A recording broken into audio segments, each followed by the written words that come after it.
What's up, Carnival Spirits? It's Beastmaster, and I'm joined with Callie Green, too motherfucking fresh. Whoop whoop. We up in this motherfucker, dual streaming on Facebook and YouTube. Spirits of the Dark Carnival. What is it? Continuing to calm your tits. The Juggalo AD series, episode 2. And I don't know if you want to jump into it, or maybe we can, stream a little bit, let people roll in, and I put my eye on the chat. But hell yeah, it's November. We made it through the October live streams, and wicked. I mean, there's a lot to talk about, even though this isn't the subject of this video. But how can you not talk about that shit that just went down? Yeah, it's important that we talk about that because that just happened. We got Yum Yum. Yep. We've got the image, and it's fucking dope. All month long we had our live streams. That's over with now. Reflecting back on it, it was fucking dope. Like, everything that came out was fresh. There were some technical difficulties, but we got through it, and what they did was something like beyond what I thought it would be. Their track record with live streaming, it goes all the way back, man. Right. All the way back. Way back in the day, they've been doing live, radio shows that you listen to. Mm-hmm. And it's funny because they always take these baby steps to, expand and evolve and grow with it. Like Psychopathic Radio. I think they were still calling it that when they went to video. They were still calling it radio. Right. It was a rough transition there, but eventually they started doing, podcasting and live streaming. So, obviously the whole thing, it was just dope as fuck. It was 3 nights a week, every week, all month long. Can't even, I mean, we already probably talked about it a little bit last week.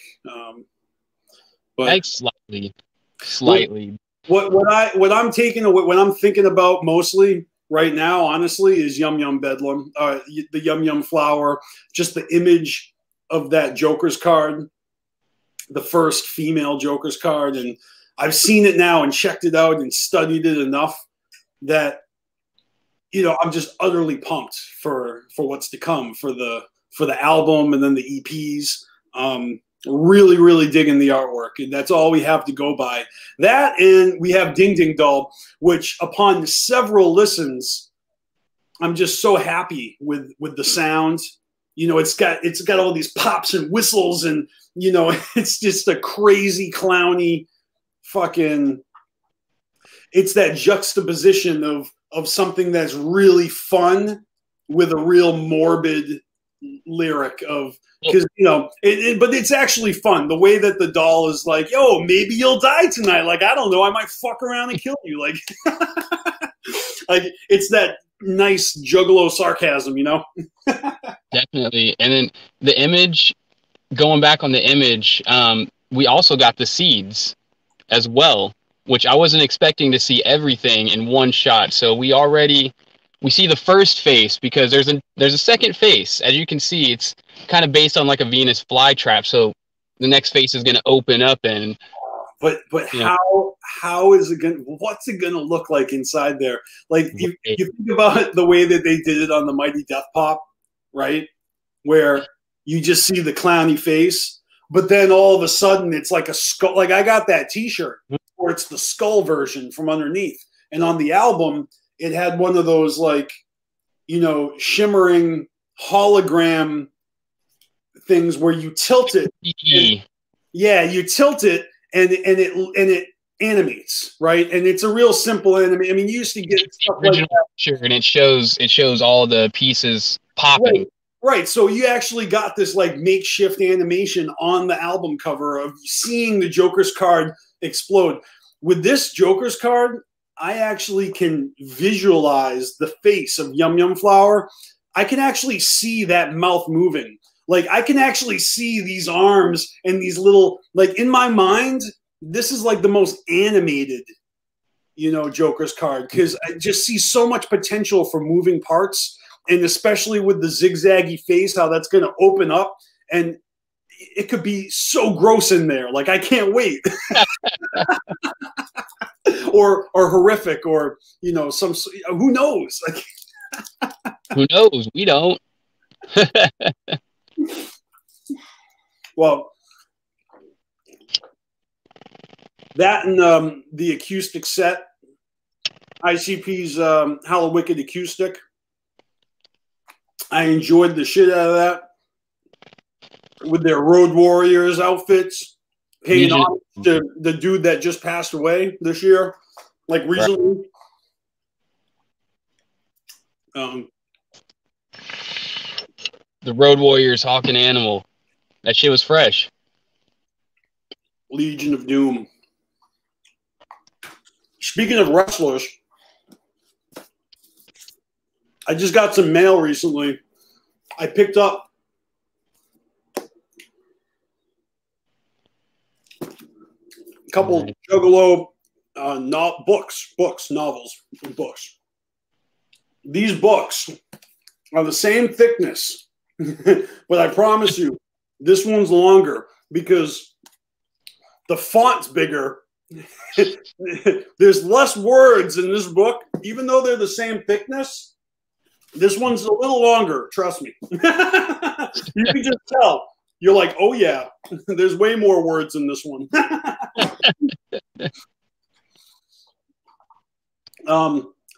That's Tom Dubb's book. They were talking about it on the live talk show where they had Tom Dubb come out.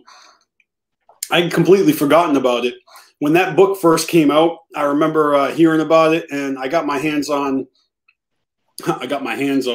a free pirated PDF, and I skimmed through it, and I found all the parts where they were talking about coming to Worcester, and because this book, this is like a diary, okay? And if you look at the index or the table of contents, it starts in the beginning here at the Getting the Job, and then the House of Horrors tour, and then the Juggalo Funhouse tour. This is like exactly when I got down with the clown. And so it just keeps going like that. The First Gathering, making and promoting Juggalo Brothers, Big Money Hustlers, the Second Gathering, Wicked Clowns from Outer Space tour, Part 2, Demolition Team, Part 3, JCW Wrestling, Bizarre Street Team, Bizarre Tour, The Third Gathering, Hatchet Rising Tour, Mirror, The Wraith. This is like my diary, okay? It's just told by the eyes of Tom Dubb. Like, these are all the things that I... So I'm going to read it cover to cover, and I'm definitely going to share with you guys things that stick out to me, you know? I'm probably going to highlight all the parts that I like, and then I'll come up here and I'll report back what I fucking enjoyed. But yeah, do some live readings. Yeah, but I just enjoyed that interview so much that I wanted to support Tom Dubb, and you know, I'll be glad to have this in my library. Now this one, Steve Miller's book, I've been wanting to get my hands on this for a long time, and you know, it just occurred to me, let me just jump on Amazon and pick it up. So I got myself a brand new copy, and you know, they were talking about how they're going to have they're pushing for like a documentary, you know, to coincide with the 30th anniversary of ICP. They're talking to Netflix about getting their foot in the door, maybe getting themselves a nice little, you know, like Tiger King, you know, a couple episodes, like 5 or 6 episode documentary series on ICP. Fresh. That'd be so fucking fresh. But they're in a documentary already made by other people, but they're covering the same shit that is in this book. And you know, I've been wanting this anyways, and I've been wanting to read it. A lot of the stuff in this book I already know through other research, right? Through interviews and other.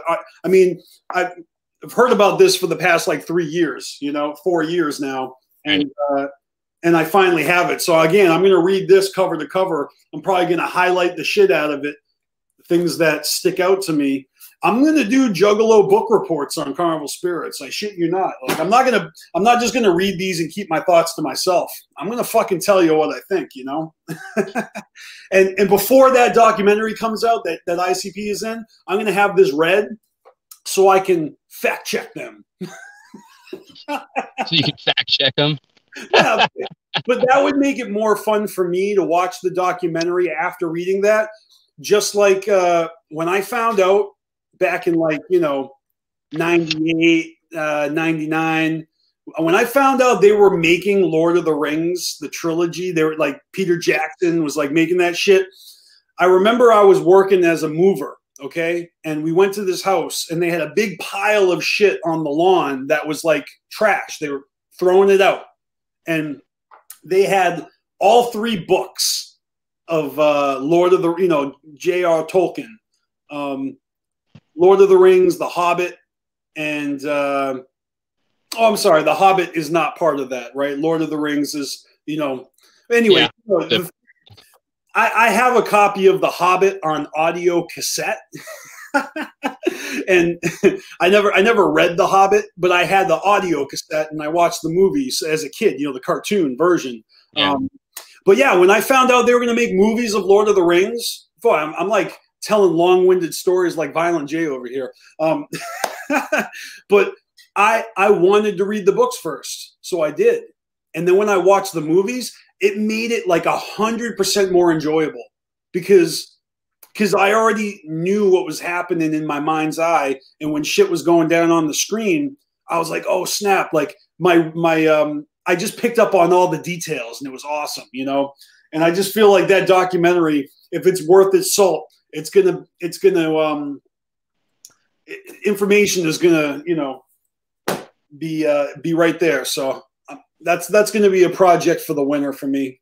It won't be, you know, in the next day or two. That's for sure. Yo, I see everybody in the chat. What up? CPN. I see Jazzer. I see Mystical One. Nintendo Fan Guy Rules #1. Josh, Ninja with a Pencil. Katie. Whoa. AT Jazzman. Big ups to y'all. All right, Callie, you've already got a few hits. Your turn to talk while I smoke. Well, with all that being said, I think it's time to jump in that time capsule and go back to the era of the calm where we pick up where we last left off. So for those of you that didn't check in last time, what we're doing with this Juggalo AD, we're talking about everything that happened since Hell's Pit. Well, and, hey, hold on. Everything since the Wraith. Yeah, everything since the Wraith, technically. I don't like the way that sounds, like everything after Hell's Pit, because Hell's Pit comes with strings attached. You know, that's just one exhibit, and right. But like the unveiling of the 6 Jokers card was like the beginning of a crazy ass fucking era, right? I mean, that's how we do this, right? We do it era by era.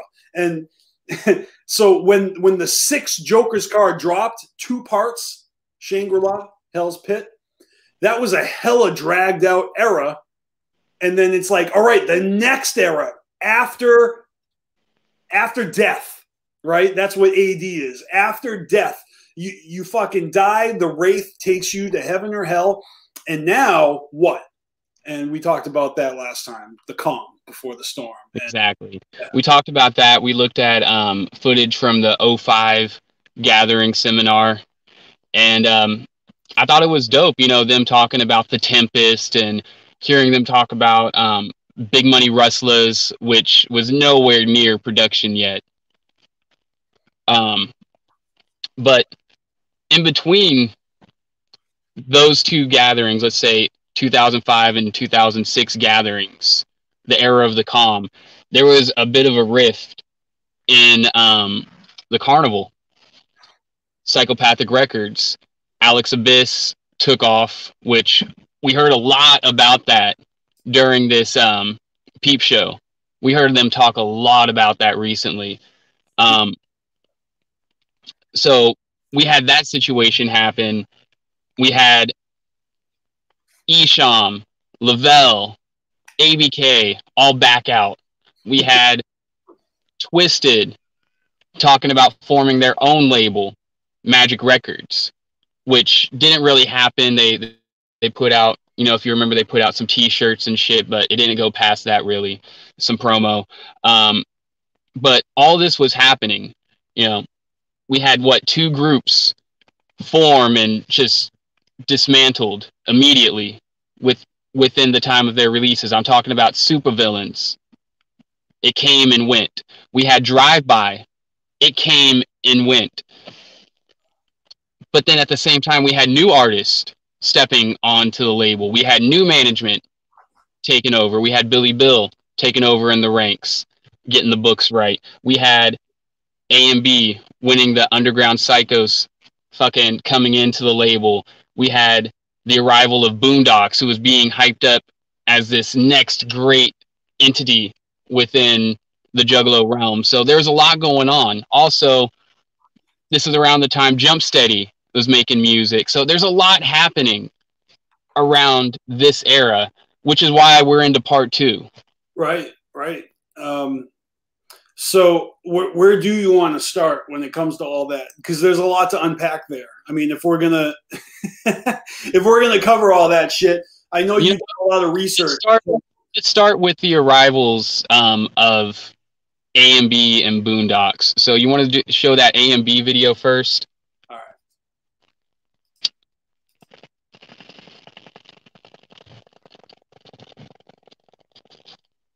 Shout out to Juggalo Faith. That's so throwback.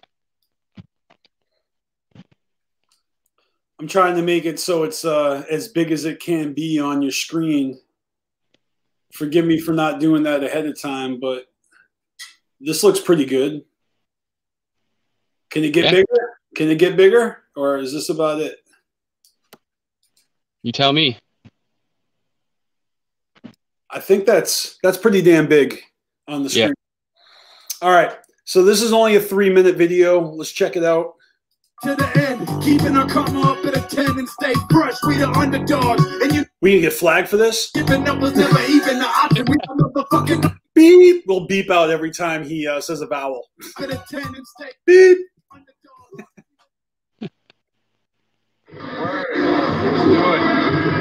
Hey, you guys just won the Psychopathic Underground contest. You're with Psychopathic Records now. All the Juggalos are going to want to know what they're going to hear from you. Nothing but the shit. We're not going to let the Juggalos down. We're going to bring a bomb-ass record. It's coming soon. It's going to be the shit. It ain't going to suck. We're not going to let y'all down. For real. It's going to be true Juggalo shit. Who are your musical influences? Obviously, all the Psychopathics. And then, West Side Connection, Mac 10. This is JuggaloFaith.com. A lot of Juggalos want to check out an artist named Mindy Smith. She's got a lot of faith in her music. She's dope too. They can expect to hear a lot more about God and Jesus from you, huh? About faith? Yeah, of course. How long you guys been down with music? Hold on, can I pause that? Like, I couldn't quite make out the names that they were saying. It sounded like Madam Jesus with a lot of faith or something. I don't know. Madam Jesus with a lot of faith. these are the words I picked up. I kept hearing faith. I heard Madam Jesus and Juggalo Faith. They're talking about that's the people that are interviewing them right now. Juggalo Faith. Yeah. Okay. Well, that's I thought they were like shouting out some other artists, like trying to give shouting out someone. They shouted someone out. I couldn't make out her name though. I thought they were shouting out rappers, so I was just a little confused, but not too confused because I'm just like, all right, I never heard of that rapper. It's kind of hard to hear him though because the audio is not great. But I tell you this, they look like they're wearing like matching prom dresses, like shimmering fucking red. I mean, I know they're jerseys, but they're so young and so wicked. They're young, so wicked. So skinny, and these jerseys are they're swimming in them, shimmering and swimming. I got it. Like those jerseys are fresh, but way too big. it's like they're fresh out the cardboard box. they're the shiniest fucking jerseys I've ever seen.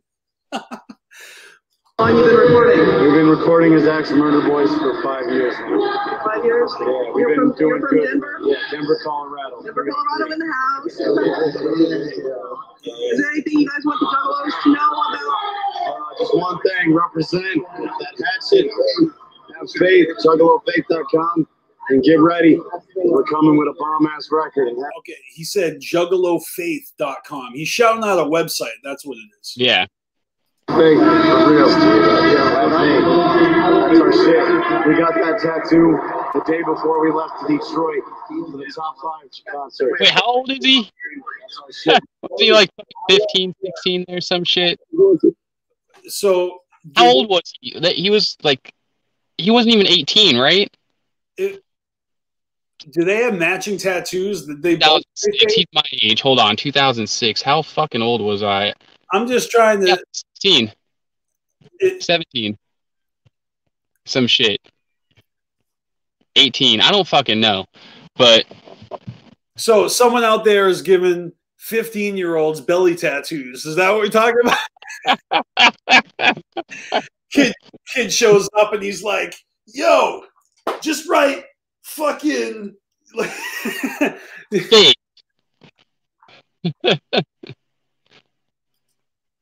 The contest. How did that? It was an uphill battle and it was a fight. PLC's the shit.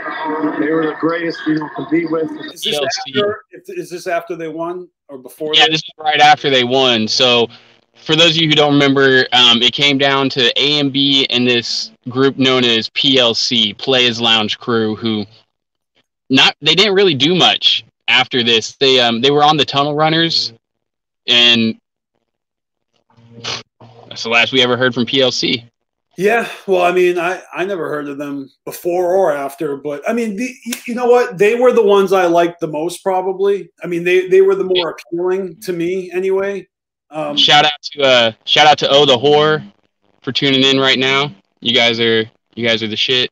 Oh hell yeah, that's what's up. But you know what I'm saying, Kelly? Like, I don't mean they weren't my favorite in the competition. In the Underground Psychos competition, I'll tell you, my favorite was Jay Reno the Sadist. Like, that dude was my favorite out of the whole competition.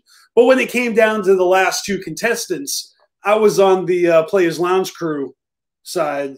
And I know they did music with, or maybe they didn't do music with them, but remember THC, Illegal's group? Mistress. Right. Yeah, remember them? I think they fucked with they might have been from the same region. Like, was Players Lounge Crew from like Minnesota? Was that it? No. Maybe. I honestly don't know too much about PLC other than the last time I heard from them was Tunnel Runners. But it's funny how like they were PLC and it was AMB. It's like and the whole thing is put on by ICP. Everybody's got them initials, like. Wow. Right? Am I wrong? I never looked at it like that, but all right. Hey, that's a little over. Hey, analyzing it a little too far. Sorry, I'm just saying it happened at Go TJ. Our homies are good guys, and it was just a battle the whole way. But only one thing got us through, and that was our faith. Dude, it was all about faith. Have they not? Has Young Wicked covered that? The faith? Yeah, I mean, I guess Limp Bizkit did it, but I feel like Young Wicked should do it because his would be better than Limp Bizkit's. Even though that Limp Bizkit covering that song, I watched a video about Limp Bizkit. I forget what the point of the video was, but Oh, I already know the video you're talking about, and I know who did it. And the video is talking about how Fred Durst is actually a genius, that he's very underestimated. Yeah, that's the video. It's talking about how like the way he acted and everything was a persona he created because he knew it was totally like a troll. Like it was a character. Yeah. Like he did it on purpose. Like he's not even like that really. And it's believable because of the whole time he was an AR for Interscope while all that's going on. Well, what I was going to say is like years later when ICP approached him to do a track, right? And well, I forget the name of the song, but it was on Covered, Smothered, and Chunked. And they talked about it, how, yeah, you know, Fred Durst was a douchebag back in the day, but he's cool now. Yeah, and I believe it. It's just like that is absolutely not my cup of tea back then. Like I really wasn't into Limp Bizkit, and they were everywhere. You know, it was all about Britney Spears, Limp Bizkit, all over the news, all over the media. Britney Spears, Limp Bizkit, Eminem.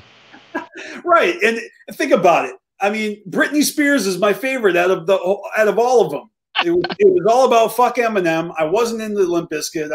It was oversaturation. Even if I did like the song with Method Man, that was dope. But even it was just too much. Like it's why I can't wait for you know, this election thing to be over, because I'm just over it. Too much, you know. Can't get enough Juggalo shit though. Saying you're the underdogs all the way, but now we're coming. Now we're coming for your face. What went through your mind when they said the winners are the Axe Murder Boys? I know I screamed up and down on the beach. I was yelling. It was pure shock, total shock. Totally shocked. I didn't think it was gonna be us. No. First thing he said, Dog, I was like, oh, and then he said, Axe Murder Boys. Yeah. Oh boy, hey, you'll see on our website soon.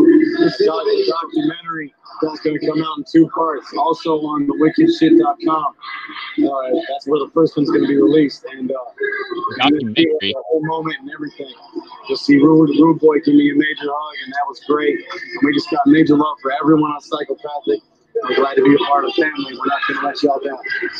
So we're out, y'all. Much love. That's awesome. He's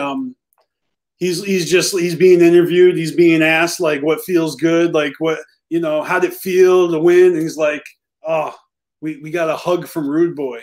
That's like that right there is like your stamp of you made it. You got a hug from Rude Boy. Love JuggaloFaith.com. Peace. God bless. God bless. So they to Juggalo Faith and whoever ran that shit back in the day, but Juggalo Faith all up in your face. That's some historical footage right there. How do I get rid of this window? Yeah, here we go. So I like that because they are so young and it's just crazy. Like I like seeing like old footage when you know the person, you know, the way they look now. Young Wicked is like in his prime right now. I feel that he looked like he was barely scratching at puberty's door. Like he's between 17 and 18. It's got to be like 18. What was that? 05 or 06? That was 05, right? 05 on the videos timestamp. Yeah. Yeah, he was 18. 18 years old. Fucking A. Like I know because we were born the same year. Our birthdays are like right around the same time.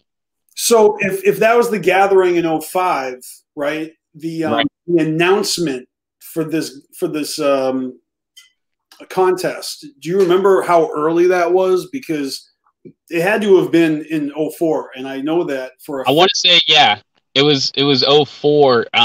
But when in 04? Because I got a calendar book. I could actually check it out. Like I used to keep like an agenda book and write down everything. It took place in 05. Yeah, I know, but I'm saying I just remember the announcement for that shit, right? It was like a whole casting call thing.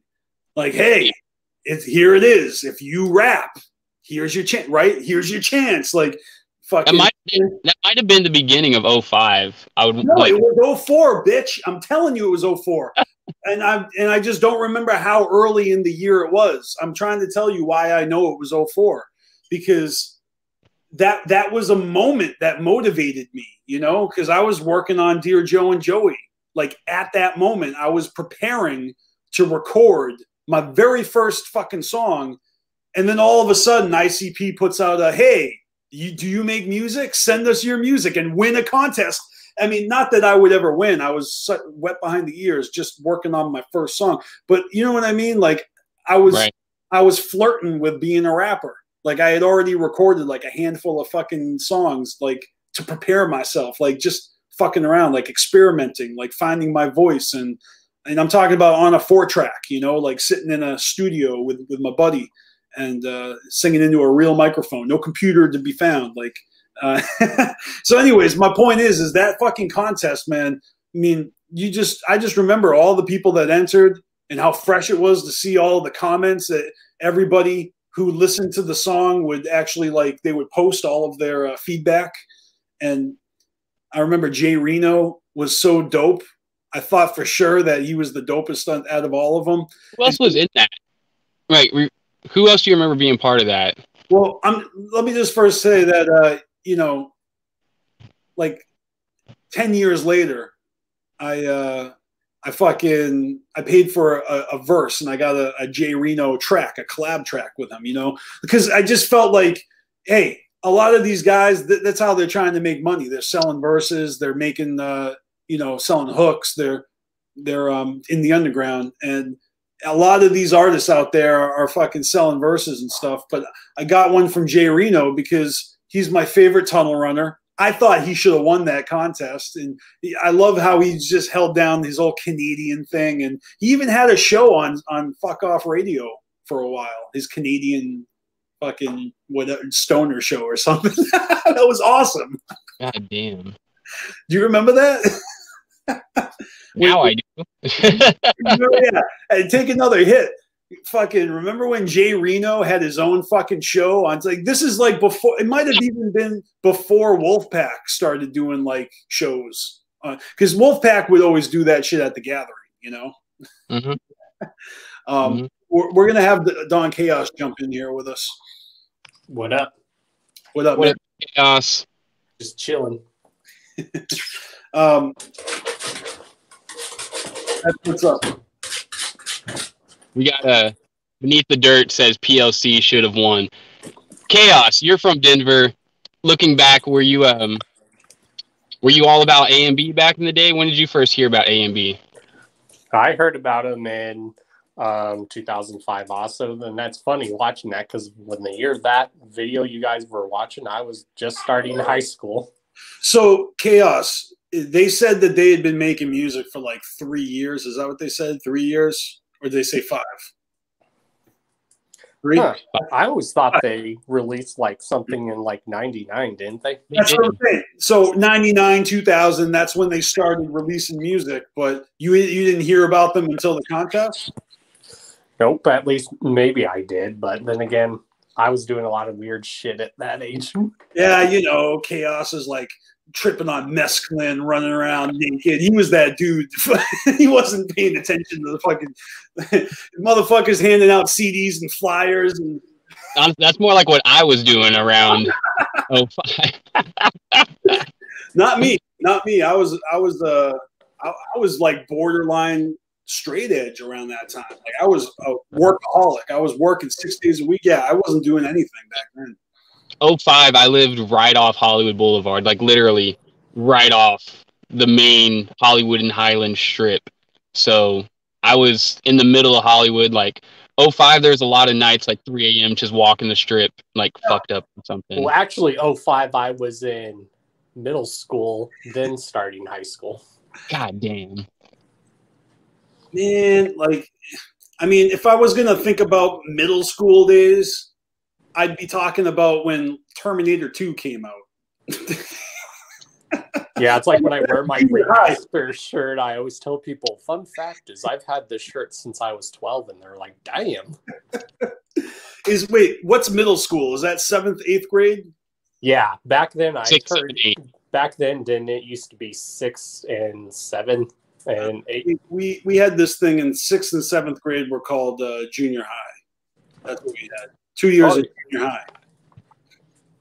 Well, but that's because they were in the same building as the high school. Like, so my elementary school went up to 6. That's what I'm saying. My elementary school just went up to 5th. Middle school was 6 to 8, and then my high school was literally right across the street from my middle school. All right, hold on. Don't tell me the color of your license plate, man. All right.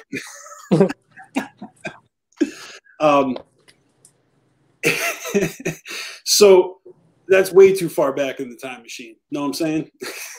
Right. All right. We get it. Axe Murder Boys came out their daddy's nutsack.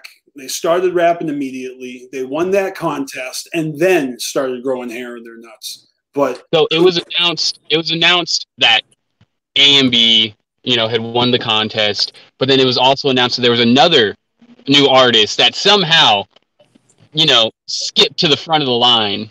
What do you mean skip? There was no line. There was no line to he didn't do the whole fucking contest and everything. Just a nobody, like everybody else. He's coming out, right? We don't know who he is. Hey, but we find out. Was it shortly after the gathering? I want to say we find out who he is. Talking about Boondocks. The Scarecrow. Or as he was being called in the contest, for those that don't know, Young Dirt. Was he in the contest as Young Dirt? Yeah. Oh, yeah, he was. So he was in the contest. But see what I mean? He somehow was taken out of the contest and still got put on the label. No, you're making that sound way too dramatic. He wasn't taken out of the contest. He lost the contest, right? So he lost the contest. He was taken out by default. What? You keep I thought he came in like 3rd place or something. He was taken out. He lost the contest. But after the contest happened, Boondocks, the Scarecrow, emerges. All right, that's a whole different conversation than the contest is obviously how he impressed Violent J. But Violent J couldn't say, "Hey, stop the contest. I declare my favorite." Like, he can't do that. He has to let that contest. I never said that. Fuck. That's what I'm saying. Like, it's not relevant that he was in that contest and he got discovered. All right, and that's just, it is what it is. Like, It's what it is. I kind of feel like it's similar to like what happened with BG Mac. Like BG Mac was in a different situation. He got discovered, and we got Ouija Mac. We didn't get Swag Tooth, and there's so much that we don't know about what goes on behind the scenes. But clearly, Boondocks was a whole project, and they definitely hyped it up because it was a reach. It was pushing like a southern. I don't want to say the wrong thing in woke America, and I don't want to trigger the wrong person, but it's fair to say that people were stereotyping Boondocks as like a redneck hillbilly racist. Like, even though he's not that, he's not the chicken we're hunting. You know what I mean? Like, right? People don't understand his persona as he was a scarecrow, and his idea was kind of left over from what they had for Bloody Brothers, only it was one guy instead of 2 people. All right, good point, Chaos. So Bloody Brothers, you remember that, right? That they announce things like that, and then they don't happen. But then you get something similar, and it's like, yeah, you can tell where they were going to go one way, and then instead of Violent J like using that group project, he gave that to Young Dirt or to Dirty Dirt. Exactly. And he's like, wait, how about instead of him being a crazy hillbilly, we just make him like killer scarecrow, like those horror movies about the scarecrow and whatnot. But it just like it took a while. Like, how they always say that, people didn't love Twisted right away. Like, it took them years to win over the Juggalos. That's true to an extent. Like, I felt like they won Juggalos over pretty damn quickly. But obviously, when they started collaborating with ICP, you start to fucking love those songs, and then you start to listen to their shit. And same thing with Boondocks. Boondocks would do tracks with violence. You know what I mean? Like, of course, they do a song with the motherfucker. Like, Boondocks comes out as a new artist on the label. He's got music with ICP. That's like their little hook to hook you in. And pretty much at the time when Twisted was on the label, that's what they did too. Like the debut artist would have both ICP and Twisted on their album, basically. Twisted had it. Project Born had it. Project Born had one of the dopest fucking songs. Graveyard, give me a break. That song is crazy fresh. I mean, hell, even A and B was on the Harvest, and so was Blaze. Yes, and so that's the whole beautiful thing about Psychopathic is that they were coming out supporting each other, featuring each other on each other's projects.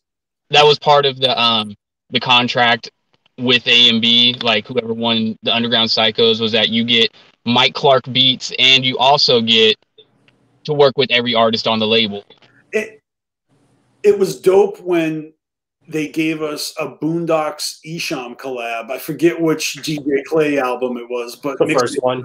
But yes, that was dope. I mean, I don't know. That song was good. I'm a fan of Boondocks, all right? I was never on board with the default Boondocks hate. Like, I'm a juggalo. I'm not allowed to like something that smells like a redneck. You know, like just being a fucking stupid, narrow-minded, like, fuck him. I mean, if anyone's ever heard Boondocks, he spits. I mean, Boondocks can spit. Look at some of the stuff he would do on Riders. He would straight spit. Well, that's my point, is that he had that southern drawl, and his subject matter is going to be more rural.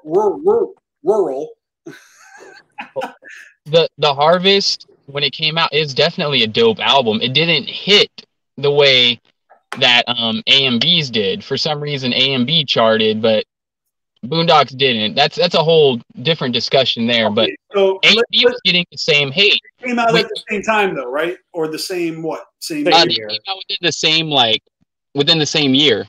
So you're trying to tell me that Boondocks' debut album, The Harvest, didn't even chart? It did not even hit 200. And Blood In, Blood Out charted? It did. It hit. It was barely on there, but it did hit. Okay. What up, Panic? Look, I feel like Boondocks was a tough sell, okay? And I believe that he deserves what he has as far as everything he's gotten, and the albums that he's made are dope.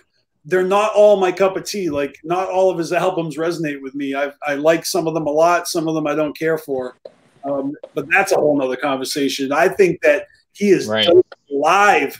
Boondocks live is like, he don't even need Cletus. You know, he don't need a hype man. ABK and Boondocks are so good live, they don't even need hype men. You know? It's like Blaze. He doesn't even need a hype man either. No, they don't. None of them do. That's kind of the cool thing about those guys, that they hold their own lyrically on stage, and they sound good on wax. But you know, I feel like Boondocks was a tough sell. Look, I'm not trying to convince anyone to, like, I'm not rewriting history. I just remember Boondocks getting a lot of kickback, a lot of ignorance. It's like, like we really had to suffer through Boondocks before he was. I'm joking. I mean, come on. Some people really loved him. You know what I mean? But there's a lot of joshing on the new kid. And same thing with Axe Murder Boys. Like, they didn't get a lot of love. They got love, but they did not get unanimous fucking Juggalo clown love from every. Here's something that's different too. Axe Murder Boys were really out there with their self-promotion, whereas I think Boondocks was he's a little more introvert. Oh yeah, he's not as outgoing. So I think that definitely has to play a role in there, because whenever, you know, A&B's out there in Denver making sure everybody knows who the fuck they are, you know what I mean? They're out there in the crowd making sure everybody knows who the fuck they are. Whereas Boondocks, he's a little more closed in, and he didn't get as much exposure. So look, the mystique of the rapper who doesn't you know, hang out at the bar and let everybody see them in the venue. You know, some rappers kind of thrive on that. You know what I mean? Like they don't fucking mingle with the peasants. I'm just saying, like Boondocks, I think is probably the most down to earth human being, who is like the most unlikely, you know, talent out there. I don't mean talent, but the most unlikely to be like a rap superstar in the underground, because he's so chill and laid back and quiet, you know? I mean, he's even said he didn't think he would be a rapper. He was just an old school juggalo, and he used to just play in local metal bands. That's the thing about making music, is therapeutic. It's fun. It's a great way to express yourself. Like he's capable. He's lyrical. He's got the kinks. And he's made some incredible music, but that doesn't mean that he's like a hype monster, you know, that loves attention and you know, loves to goof off and be the center of attention. Those are two completely different things. But as far as you know, creating that wicked shit, you know, Boondocks has always been dope in my eyes. Like, you know, no hate to Boondocks at all. Like, even some of the songs I really don't care for. That, man, like some of my songs I don't care for, right? So, real quick, Black and Red Ted, he says, all facts. I liked Boondocks, but a lot of juggalos were hating hard at first. Thank you. I remember this. Yep. The new kids catch hate at first until they prove themselves. Yep. So it's true. I think it's true. Like, if you notice, his first album didn't do too well, but Crimson Creek went on to have good sales, and it was his greatest. He will tell you that he believes that's his greatest piece of work.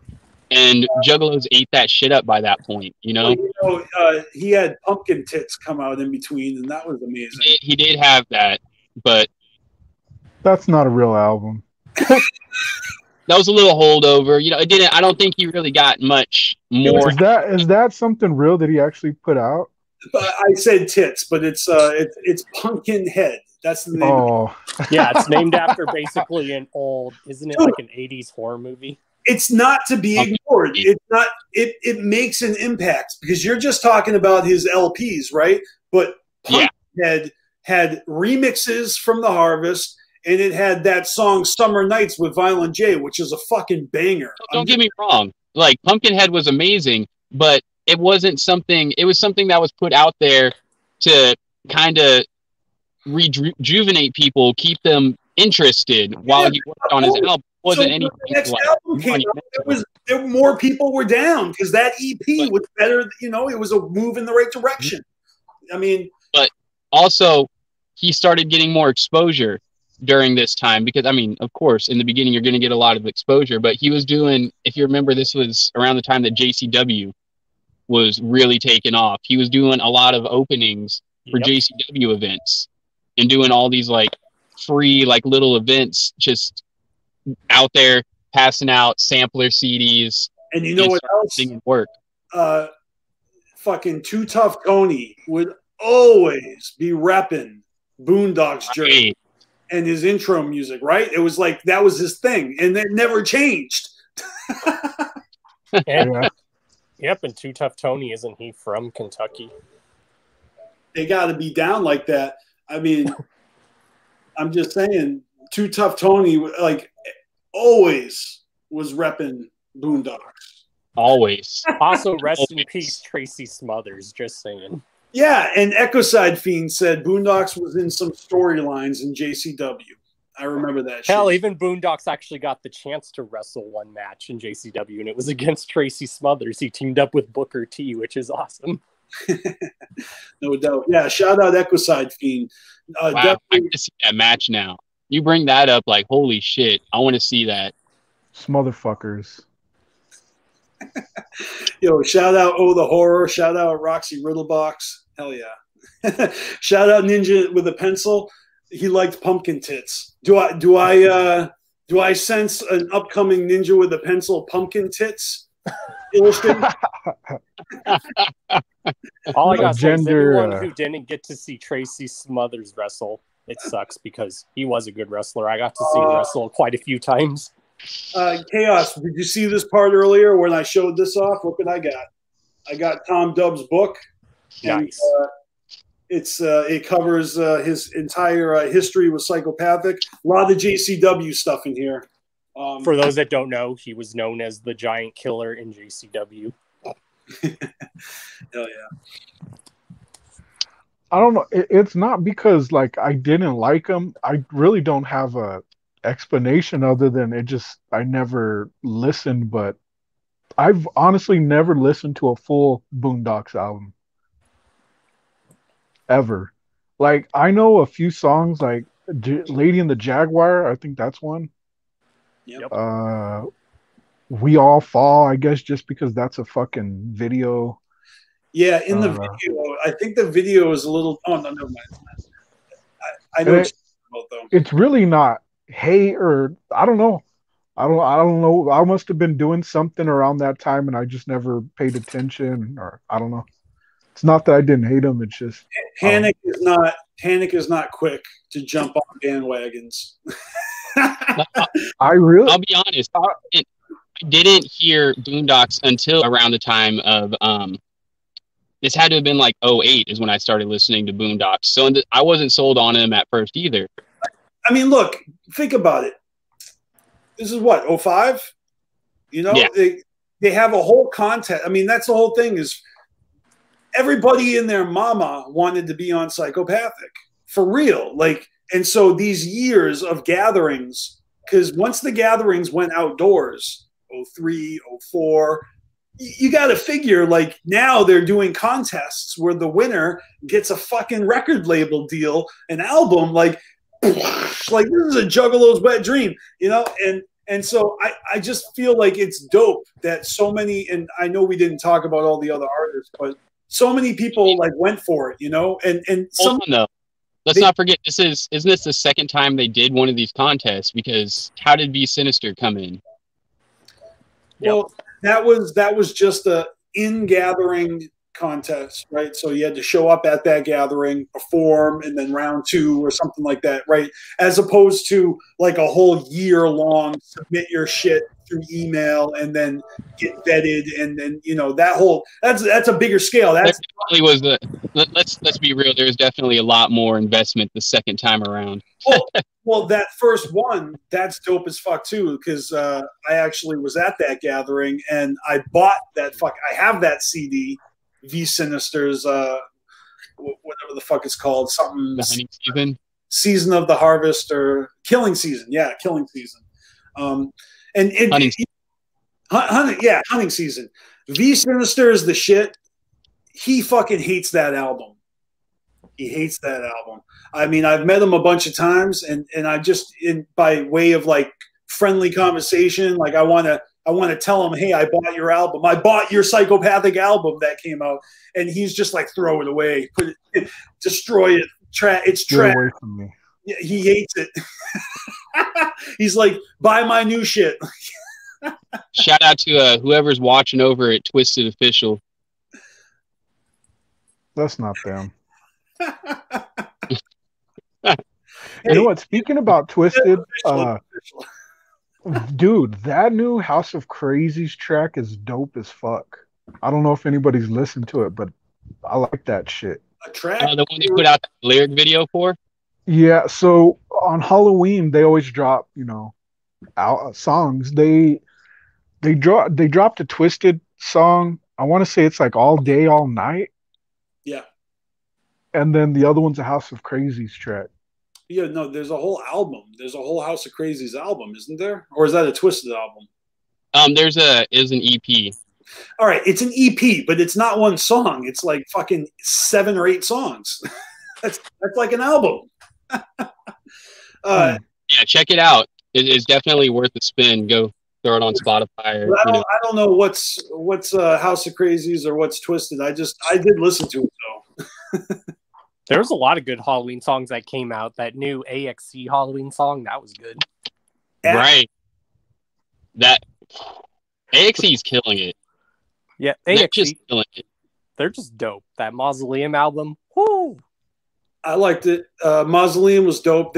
There's a song on there. I don't remember the names at all now, but I think it's the one that. Yeah, not going to happen. Never mind.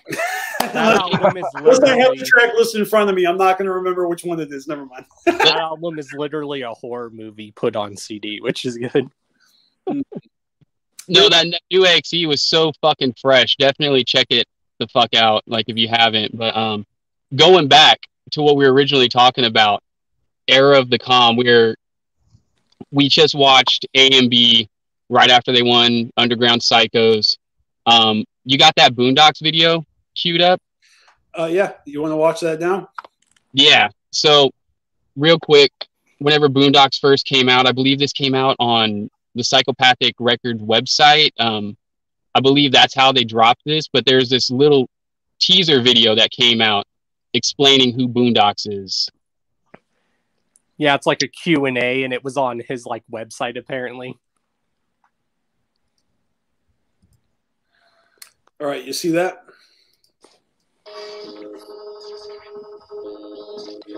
Oh God, this brings back memories. Right. Sling blade, pitchfork, or a big rock? Pitchfork, sling blade, or big rock. With a big rock, you know, you hit somebody with it, you know, it leaves bone chips and that shit and everything. You know, it leaves brain fragments too damn messy. It's fucked up. I don't like it. A pitchfork, you stick that motherfucker in. And it's pretty clean, but you get stuck on that motherfucker trying to pull it out the shit. But with a sling blade, it cuts right through, all nice and easy. And it's just the red mist, just like on the album, the red mist, the blood just sprays. That's my preferred weapon.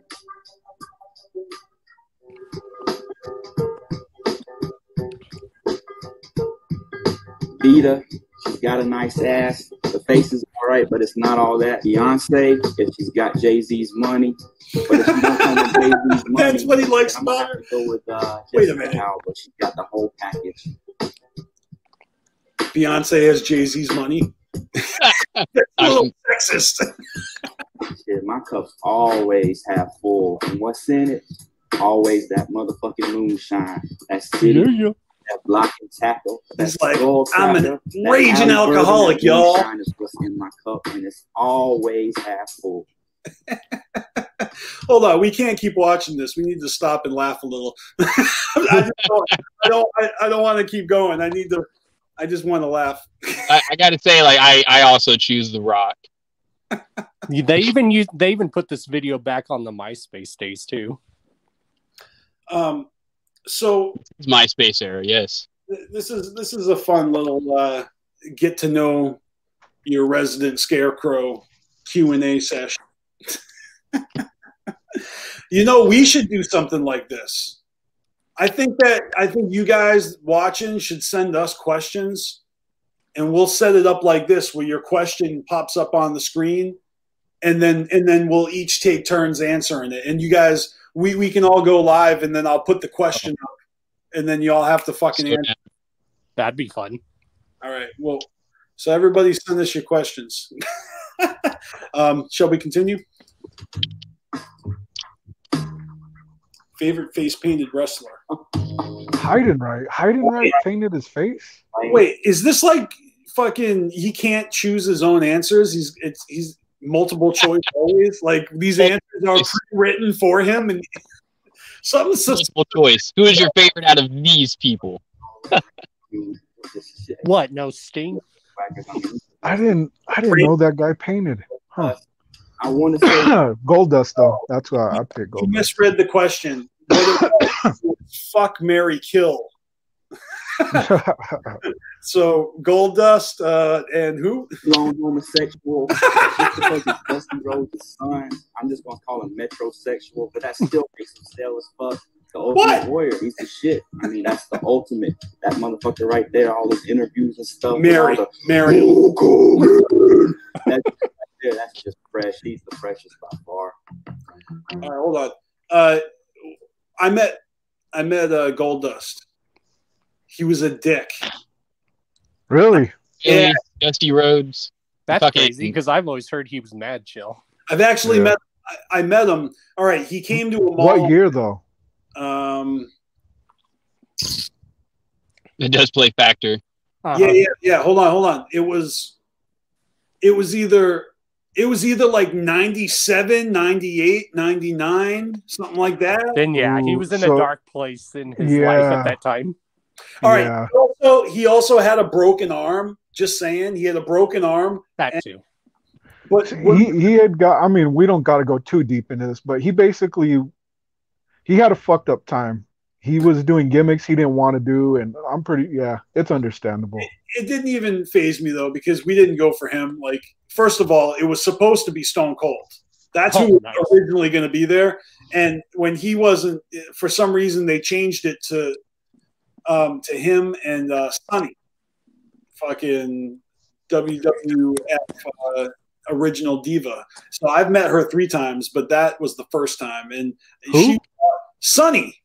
Oh, okay. That woman was gorgeous. Oh my god, dude! I had the hugest crush on her, but who didn't? I met her that first time, and then like after talking to her, then going to Goldust, I just had no interest in him. Like, I'm so in love with Sunny. His broken arm, and I think he could tell. He could tell that no one gave a shit. Everyone was like so in love with Sunny, and then they're just like, "Oh, you." Like, poor Dustin. I don't know. That's just how I saw it. I mean, if that was the case, that I would be pretty pissed off too. That I had to sit there and be not everybody's favorite. You know. I don't know. Never mind. It's not even important. But I got his autograph. You know. Shit, there ain't nothing other than mountain oysters. Mountain oysters, shit, pulling up some hog nuts. That's what they are. Fucking hog balls and shit. You eat them motherfuckers like bonbons and shit, but you gotta watch out for a pit, because there's a pit in them motherfuckers like a seed. You just gotta spit them motherfuckers out. Try not to, choke on them and shit. Pause. So, was that whole question about his love of hog balls? It's like on Funny Farm when Chevy Chase is eating mountain oysters, and he's like, "Oh, I'm going to break the record," and then he finds out that they were fucking testicles the whole time. I don't know how people couldn't know what they were. Like, one of my friends from Colorado, they were like, "There's oysters in Colorado." I'm like, "Oh my god, really?" Anyway, that's a funny joke. I like eating testicles. I like them hot, real hot. Have you ever seen a bear? Oh yeah, bears. I see bears all the time. You got most motherfuckers got raccoons and dogs and shit. Hold on. I have fucking dude. Have you ever seen a bear? Boondocks has bears digging in his trash where everyone else has raccoons and dogs. He's got bears.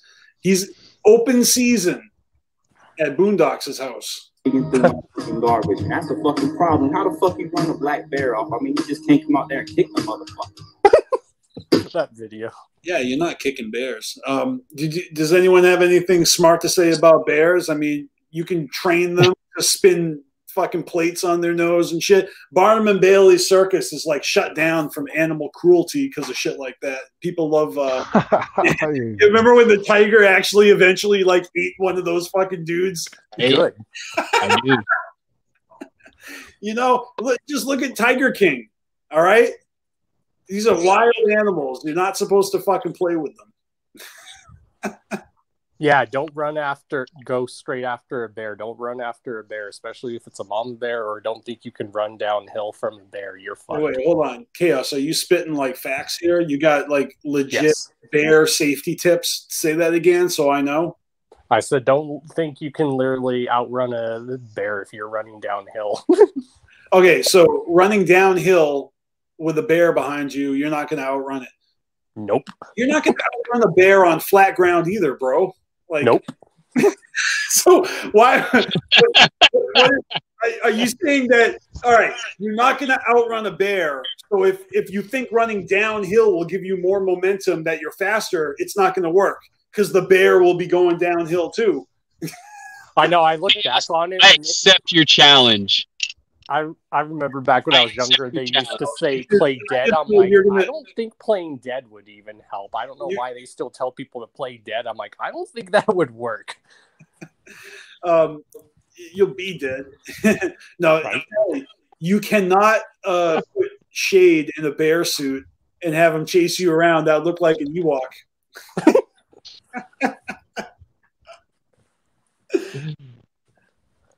All right, enough bear jokes.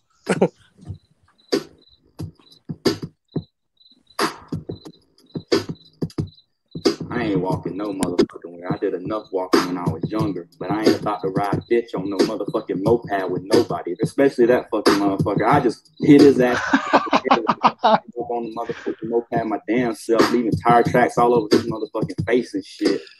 So, what the fuck? Was this a jab at American Idol Clay Aiken winner? So, yeah, I mean, I guess that's time relevant.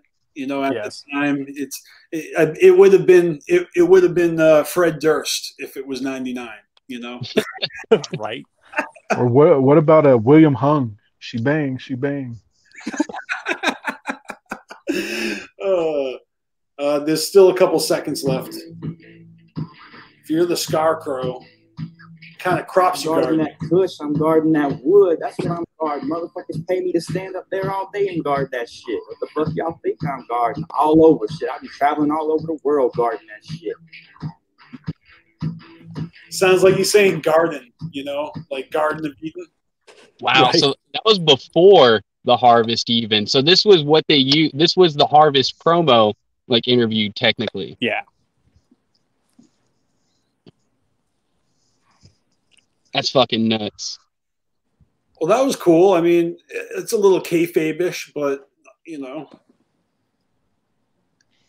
but that's the thing when you're talking about the Scarecrow, it's a character. I mean, that's his stage name. That's the that's the persona, and I feel like his persona was really well thought out and written out and explained to us by Violent J, and I'm just saying, this is no hate towards Boondocks, but Boondocks really had his whole thing spoon-fed to us by Violent J.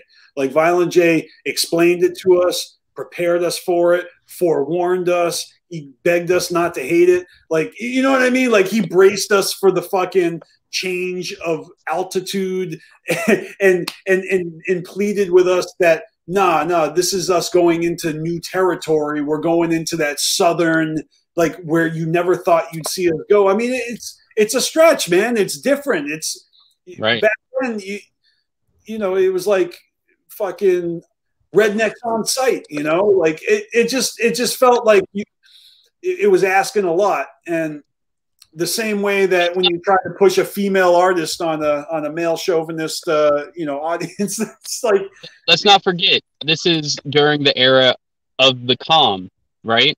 We're being told we're going into new territories.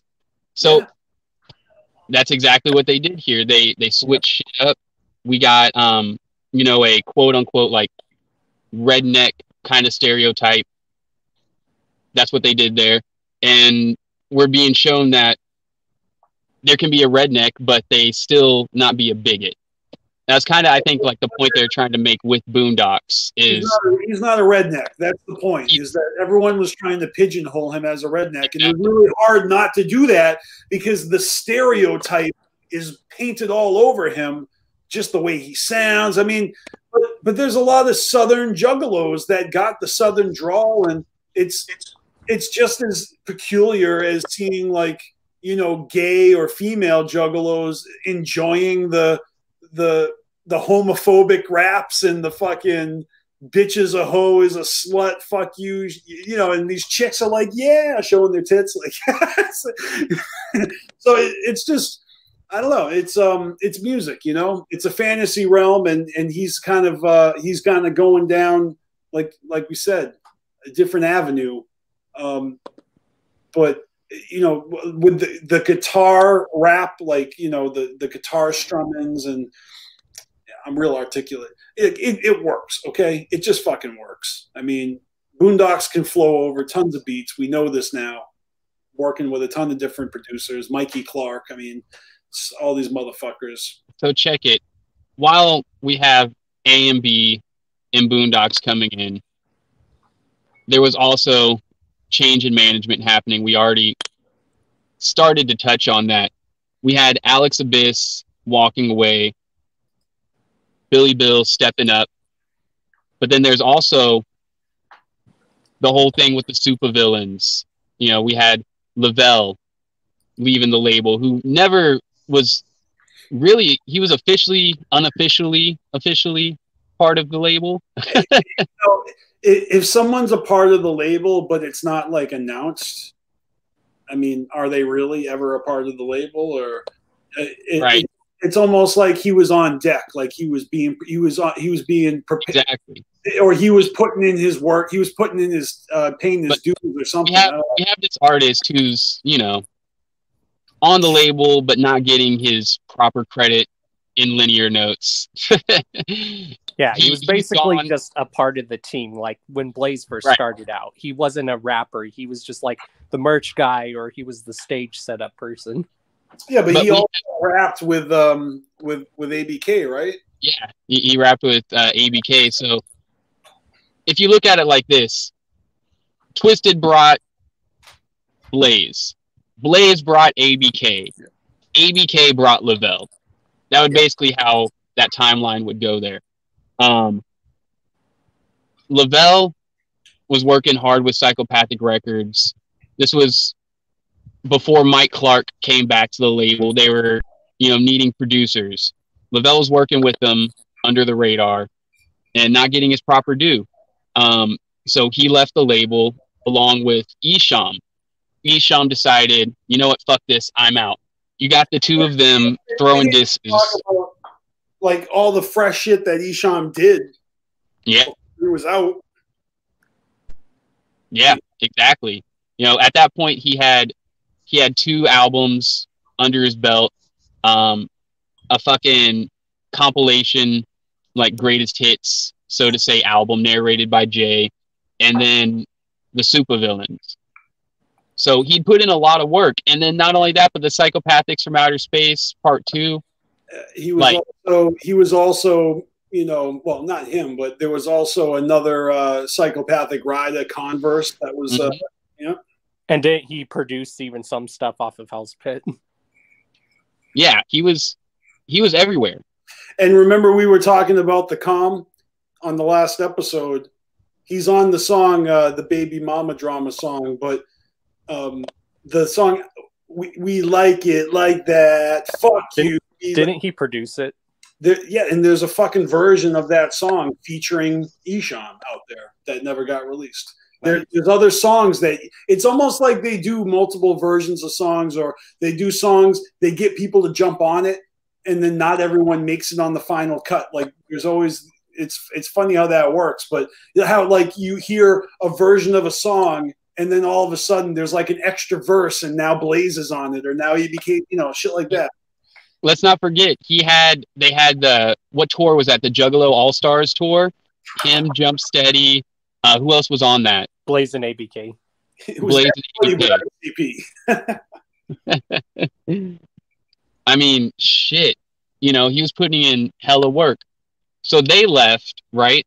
You also had ABK leave. And then talks came up about Twisted starting their own label, Magic Records. There's a lot happening. A whole fucking lot. ICP actually addressed pretty much everything at the 06 gathering. So whenever you're ready, TJ, let's get into that. Yeah, first I just want to say that there's information in this book about that as well, because you know, Tom Dubb actually plays a role in the Magic Records, and yeah, one of the chapters here, chapter 25, Twisted Green Book and Magic Records Part 2. Oh, and chapter 23, Part 1. So there's 2 chapters in here that that cover that era, that time. Fuck yeah. All right, we're gonna pull up the seminar video. Let's do it.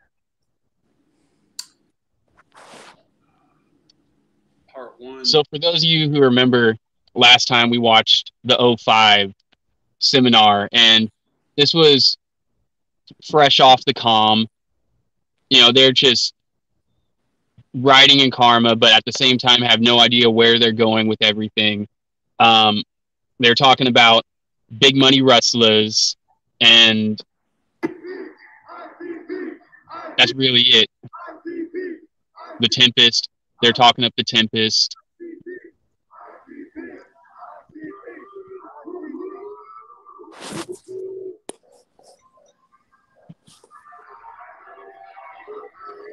Crowd's hype as fuck. Can you turn that up at all? Yeah, I will, man. They're all fucking screaming at the top of their lungs. Do we really need to hear that?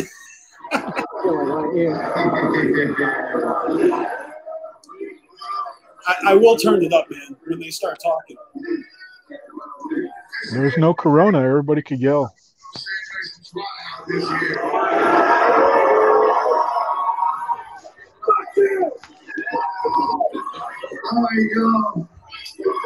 Sorry they were a little late as always, but we're gonna jump right into the thick of things. We're gonna address the subject for the first time, openly and candidly, whatever the word candidly means. And that subject is about Alex Abyss, y'all.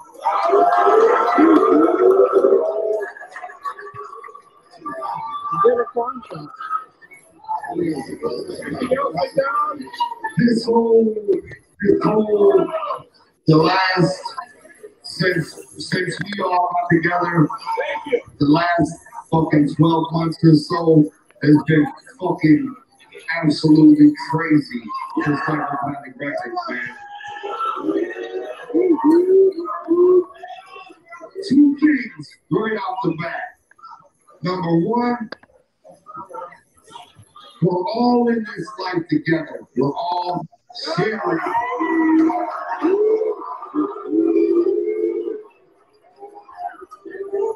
Okay, the motherfucking planet, Shaggy, there is Earth, the motherfucker, the dirt ball that is the planet, the official mud ball now.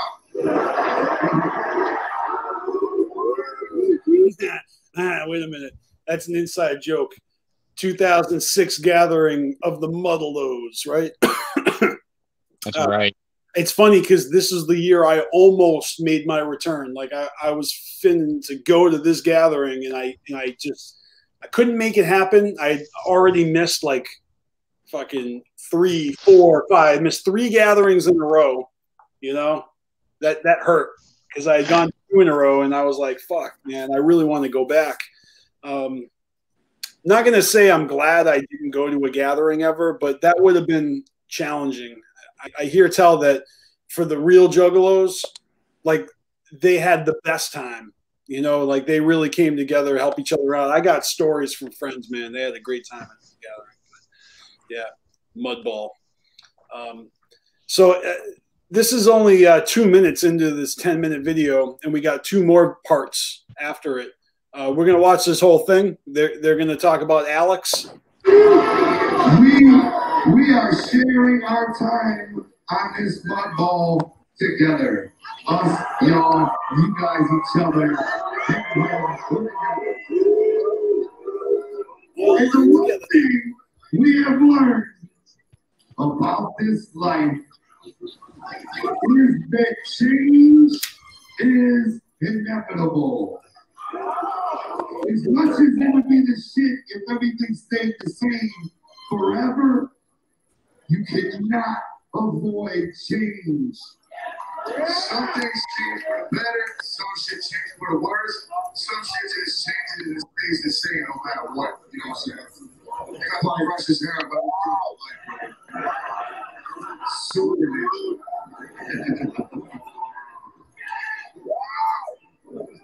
Oh.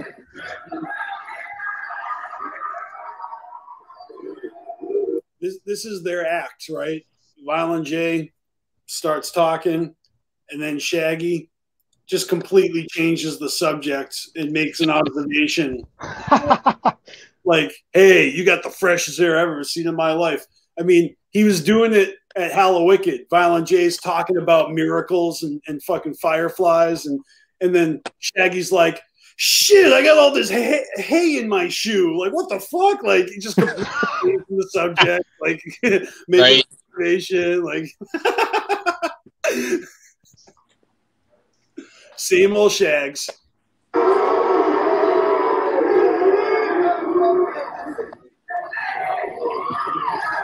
Shags too dope, Shags don't smoke, my man. Looks like that's the shit. I will pass out right here in my notes.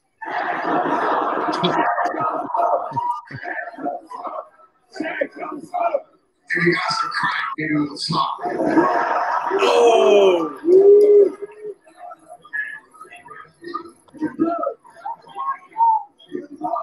But looks like Jay's like, you ruined my concentration.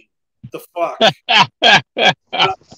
I'm trying to go all the way around the world here, and you're just fucking throwing me off my access. No. Oh, what's that? You got something to No. Yeah, I was just gonna say it's weird to see Shaggy like that because he's been doing a little bit too snacking with Keegan lately. Why you saying he's put on some pounds lately? Oh yeah. So check TJ. I know you don't watch Shaggy and the Creep regularly, but literally every episode now, fucking Keegan brings out like different snacks and just like puts them all on the table. Yeah. It's like the entire episode. He's just sitting there eating like a whole box of like Dunkaroos or little Debbie snack cakes and shit. God, throughout the entire episode. Twonkies, not Twinkies. I did see the video that Shaggy posted of him on the treadmill, and it looked like he was carrying quite the fucking belly there. Yeah, quarantine has not been doing him too good in the gut. But even like suits him. Like it kind of actually suits him. Like he looks proportionally like the clown Shaggy would be in your mind. That belly. Give him a big knife and big shoes, and you're perfect. Like, I think it was even on the history tours. Like it hadn't even been 5 minutes, and he's over there like snacking and shit. Well, hey, Josh Vaughn, no R.I.P. Dunkaroos. They still exist. Yeah, what the fuck? They got him at the 7-Eleven right by me. He means R.I.P. like they all got eaten. Oh, there you go. Yeah. A little tiny person, that tree will eventually fucking grow old and fall over and become part of the dirt. Time and change is inevitable. But the one thing that will always remain the same, the overall picture that will always remain the same is this running man right here. Yeah. I like how he called it a running man. This running man right here. I'm just saying, like, they've really focused and coined that Hatchet Man term, and I mean, even Big Hoodoo's got a track on his new album, The Red Book, called Hatchet Man, You know that Stir Crazy who produced the Hatchet Man track at the end of it's like a cipher with everybody on it. Right. So fucking dope. But I like it when he calls it the running man because that's the other descriptive part of it. He's got a hatchet in his hands and his feet are fucking running. He is a running man. And dare I say, like that hair, I mean, it's not technically dreadlocks, but that's some crazy hair on it's some Big Bird type shit. Big Bird. But the real question is, what has he been running from all these years? Well, remember how they had different working titles for Psychopathic Records, and one of them was Mad Paperboy? I always imagined that. I bet they had an early version of a logo, and it was like a mad paperboy running, and he probably had like a folded up newspaper in his hand, you know. So when they landed on Psychopathic Records, I bet they just took the folded newspaper and turned it into a hatchet. Is probably the first weapon that came to Shaggy's mind. I mean, it's not like it was a whole, you know. Please, I'm just making this up in my head. It makes sense to me, you know. I'm fantasizing about how they created this empire. And then you had that posse cut off of Most Tasteless, running with a meat cleaver. Because that's the shit that's fun to read and hear about, like on Motley Crue's autobiography, The Dirt, and then they made a movie and it's on Netflix. They got drawing all these symbols and the devil worshiping stuff, and they just wanted to be the most extreme they could. Nikki Sixx wanted to call the band Christmas. Like, can you imagine if Motley Crue was Christmas? Of course, with the same imagery of like shout at the devil, fucking upside down star. Anyways, I like that shit. That's right. This will never leave, ever. What do you mean we'll never leave? Who left? Do we know yet, or is he about to break the news? Do you remember? Like, is he about to? Is this an explanation, or is it a? Yeah, he's about to go into full explanation right now. He's smoothing it over before he drops the news. Yeah, he's really smoothing it over. He's like, we are all in this together. Nobody freak out. Guess what? Family. I feel like it doesn't matter. He can announce that he's growing another head out of his asshole, and they would just be like, second head out your butt. Like, Yes. Now,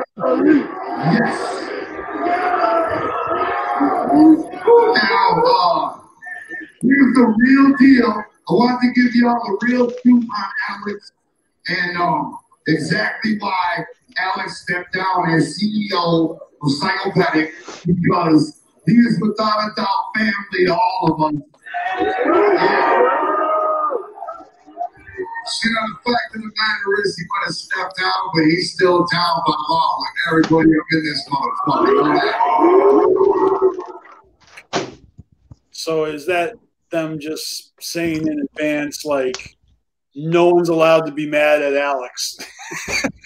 I mean, that's what. Saying, all right, you guys, don't go jump Alex's name, or don't go jump Alex in the name of ICP. Right. That's like the first thing you got to know is he is down by law with all of you, not just us, but all of you.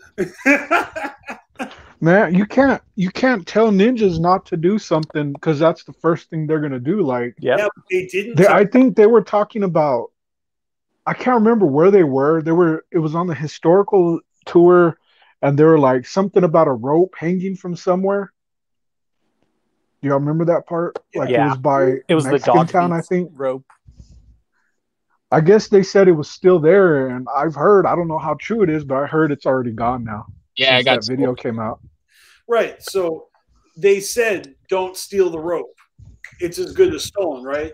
Here, they're not telling us they're not telling the Juggalos what to do. They very, very subliminally and almost like in a very, they just use like a magic trick. This is a Jedi mind trick that Shaggy just pulled. He didn't ask. He just told you. He is down by law with you. All right, carry on. Onward. All day. See, way back in the day, in like 1990, me and Shaggy, we went to Alex, and when Alex was living with his mom in his basement, Right, you know the story. We went to Alex and asked him if he wanted to become our manager and help us out in the game. Because at that time, we had no idea what a fucking manager was. Right. Alex, we just wanted some food. But Alex fucking finished high school and shit, so we knew he was the real deal. You know, he was shit hard.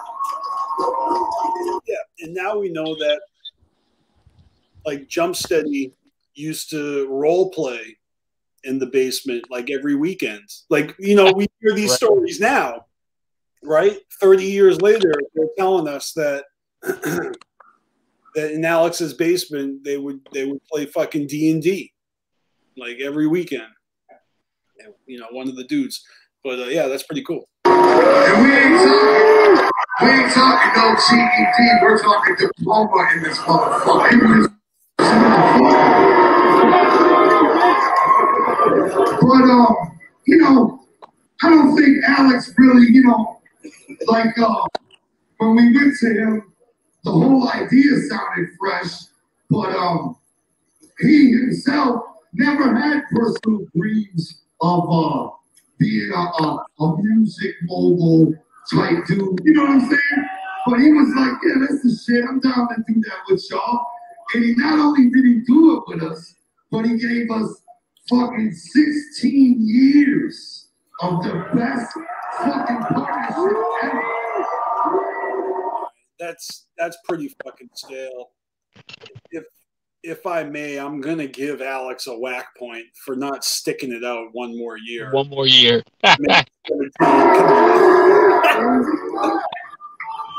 Alex recently got married, and a baby was on the way. You know what I'm saying? And about 3 years ago, Alex pulled me and Shaggy into his office about 3 years ago, and he said, you guys are starting to work on Hell's Pit now. This is the last Joker's card. I'm going to let you guys know that for me personally, I'm going to put in about 5 more years at Psychopathic. You know, put in 5 more years doing this. And then I'm going to jump into something totally different in my life so that when I'm an old man, I can look back and say, I freaked this, and then I freaked this, you know, which I respected. I was like, that's the shit, you know what I mean? And he was like, I'm just trying to stack my adventure credits, you know what I'm saying? I'm trying to see what else I can get into and see if I can school something, see if I still got it to school some other shit, you know, completely out of the whole fucking entertainment business, period. Or you might not know, you might in 3 years see like some real estate mogul guy up there on an infomercial, just on a yacht full of 20 bitches in bikinis. This is how I got my You know, that imagery, it's pretty reminiscent of some of them home movies they made in the basement, like infomercials and all the flossing, and it's just and Shaggy's like, hey, don't be surprised if one day you see that real shit. Like, he made it to the real yacht, the real yacht club. Well, I think he did, but the only problem is he couldn't actually go to the yacht because it was all stolen money. I'm going to hit play again, but yeah, I'm wondering if this is not the time that, you know, all was revealed, you know, the details of. Well, you got to think this couldn't, at this point, they didn't know shit like about how much money was being skimmed. Like, they couldn't have, because people had just taken over. But I just mean like with this announcement here, like I remember the first initial statement, and Alex actually wrote a statement to the Juggalos, and whatever it said, it wasn't long, but whatever it said at the very end, the very last thing he said was, once a ninja, always a ninja. And of course, like that was, to me, was the call. That's what rang in my head when I was trying to write the lyrics to, you know, fuck you, I'm just a ninja. Mm-hmm. And I was listening to the beat, and I was like, and then Alex fucking retired and said, "Once a ninja, always a ninja." And I was like, "Oh my God, there it is. Fuck you, I'm just a ninja. Once a ninja, always a ninja." Like, I lifted that line right from Alex Abyss. And, you know, in my opinion, that's like the ultimate fucking anthem. It's my Juggalo anthem, you know what I mean? My perspective. But yeah, dude, like, he was out. But that whole thing about him getting the burglary and, you know, shots fired, and I mean, that's what I remember. Pop this collar all over your face. I'm like, damn. Doing a fucking seminar in school today, right? It might be 3 in the morning, but they'd be up there with all the home. Wasn't there a home invasion? Yeah, that's what we were told. Yeah. Yeah, but are they going to talk about it at this seminar? This is like, what, you know? They're producing Bitches Gone Wild DVDs and shit. Shut up, let's go wild. Oh, hold on, other subject. I seen the nastiest fucking commercial of my life. The other guy, Guys Gone Wild. Yeah, what's the sickest shit I seen? It was like, old man like Wesley and dirt and stuff in the little bikinis. Fuck you. Yeah, that's fucked up. Hey, who's the fucking, I know fucking videos and shit. Guys Gone Wild. Who's the guy here? I think they're talking about Jackass. That's what I mean. That's the joke. Is he's, but they're basically talking about Jackass. That's what Guys Gone Wild is. Put me on the motherfucking DVD. I know business think dudes look good or whatever, but come on, you don't see it. Some dude like, you know, Johnny Knoxville, all those dudes, but Steve-O. Everybody loves watching Steve-O hurt his own dick. Get the fuck out of here. Maybe he's slapping some bitch with his dick or something. Steve-O all day. It's ridiculous shit. What the fuck is the world coming to? Guys, great Oh, shit. So that was part 1. Wow. But they haven't really gone into what happened. And they are like really dragging that out. They're dragging that out as long as they can. That was only 10 minutes. So, you know, we're not even halfway there yet. We lost Panic. Well, we lost Panic halfway through, or 1/3 of the way through it. Yeah, he couldn't hang. They were dragging it out too long. I was. All right, so I'll start part 2 right now.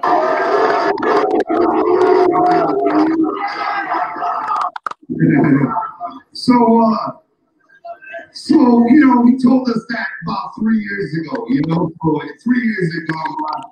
Now, the last 12 years or 12 months have been real crazy for Psychopathic. You know, starting. I think it all probably started when Esham left. That was the beginning of change. You know, everything was rolling a certain way for a good 4 or 5 years, and then change. You know, we're gonna go ahead and turn the corner. You know what I'm saying? Yeah, ABK left Psychopathic. That nobody saw coming. I'll tell you that. Esham, we knew. We'll talk about that at the next seminar or something. Hold on real quick. So they're saying basically Esham left the label first, and then ABK, and then Alex. Am I correct? Like that's. I think that's correct. Yep. All right. I just had to make sure. So we just see the domino effect there.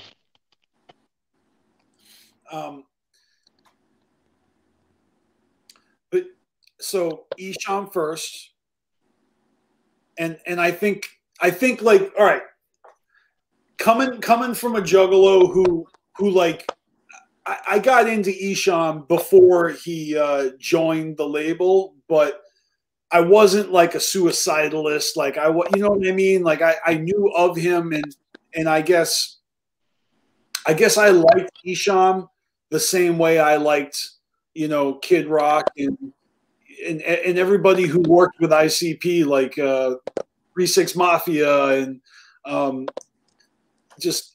mean, I really weren't fully invested. Well, like Cottonmouth Kings. Like, I really like all these artists and like that's dope that there's all these different kinds of fucking wicked rap and hardcore rap. Like I was into it, man. Like I really kind of slowly got into hip hop through, like, you know, Tribe Called Quest, fucking House of Pain, you know, the Crisscross, MC Hammer. I mean, let's not forget, we got to talk about Jump Steady and his, you know, fucking Flying Guillotine album, and how there's one song that was left off and it just happens to be an MC Hammer cover. Hopefully we're going to hear that. Hopefully we'll be hearing that soon. But that's the right time. I mean, it's the same year, 05, right? Right. Yeah. Well, we're 06 right now, but. Okay, well, whatever. Same era. Exactly. That time where all these artists were putting out shit. And I mean, it sucks because, like, really. The Psychopathic All-Stars, right? Basically, everybody. Yeah, look, ICP had the Joker's card legacy going. And now they signed all these motherfuckers. It's time for them to have the front stage and to play. Like, they basically were given the Psychopathic sandbox to do their thing, and they did their damn thing. Yeah, well, I mean, the label was so strong, like right before everyone left. I mean, like we were saying, you had Isham. You had Twisted, you had Jump Steady putting in albums now. You had fucking A&B getting ready to come on. You had Boondocks getting ready to come on. Just think about that for a second, like how big the roster would have been if things panned out differently. Lavelle was doing his dirt to get his, you know, first album. And weren't Twisted dons of the label, which means they had a say-so at this time too and stuff. Exactly. So, I mean, there was so much going on. Like, everyone thought that, you know, ICP was, let's not forget, everyone thought around this time, like, oh, maybe ICP is going to step back a little bit and they're going to start putting shine on, like, Twisted to eventually take over. Remember when that was a thing, when everybody thought that Twisted was going to take over Psychopathic in a way? Well, I think the whole thinking of taking over Psychopathic is like assuming that they're done. And just at Hallowicked, Violent J says, yeah, we want to keep doing this for 30 more years. Like, we're just halfway done, you know, right now. And going back then, you know, 05, it's just because the 6 Jokers cards were finished.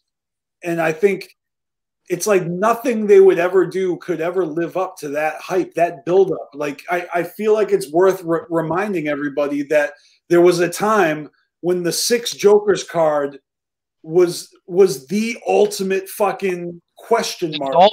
That was everything. Everything was the 6.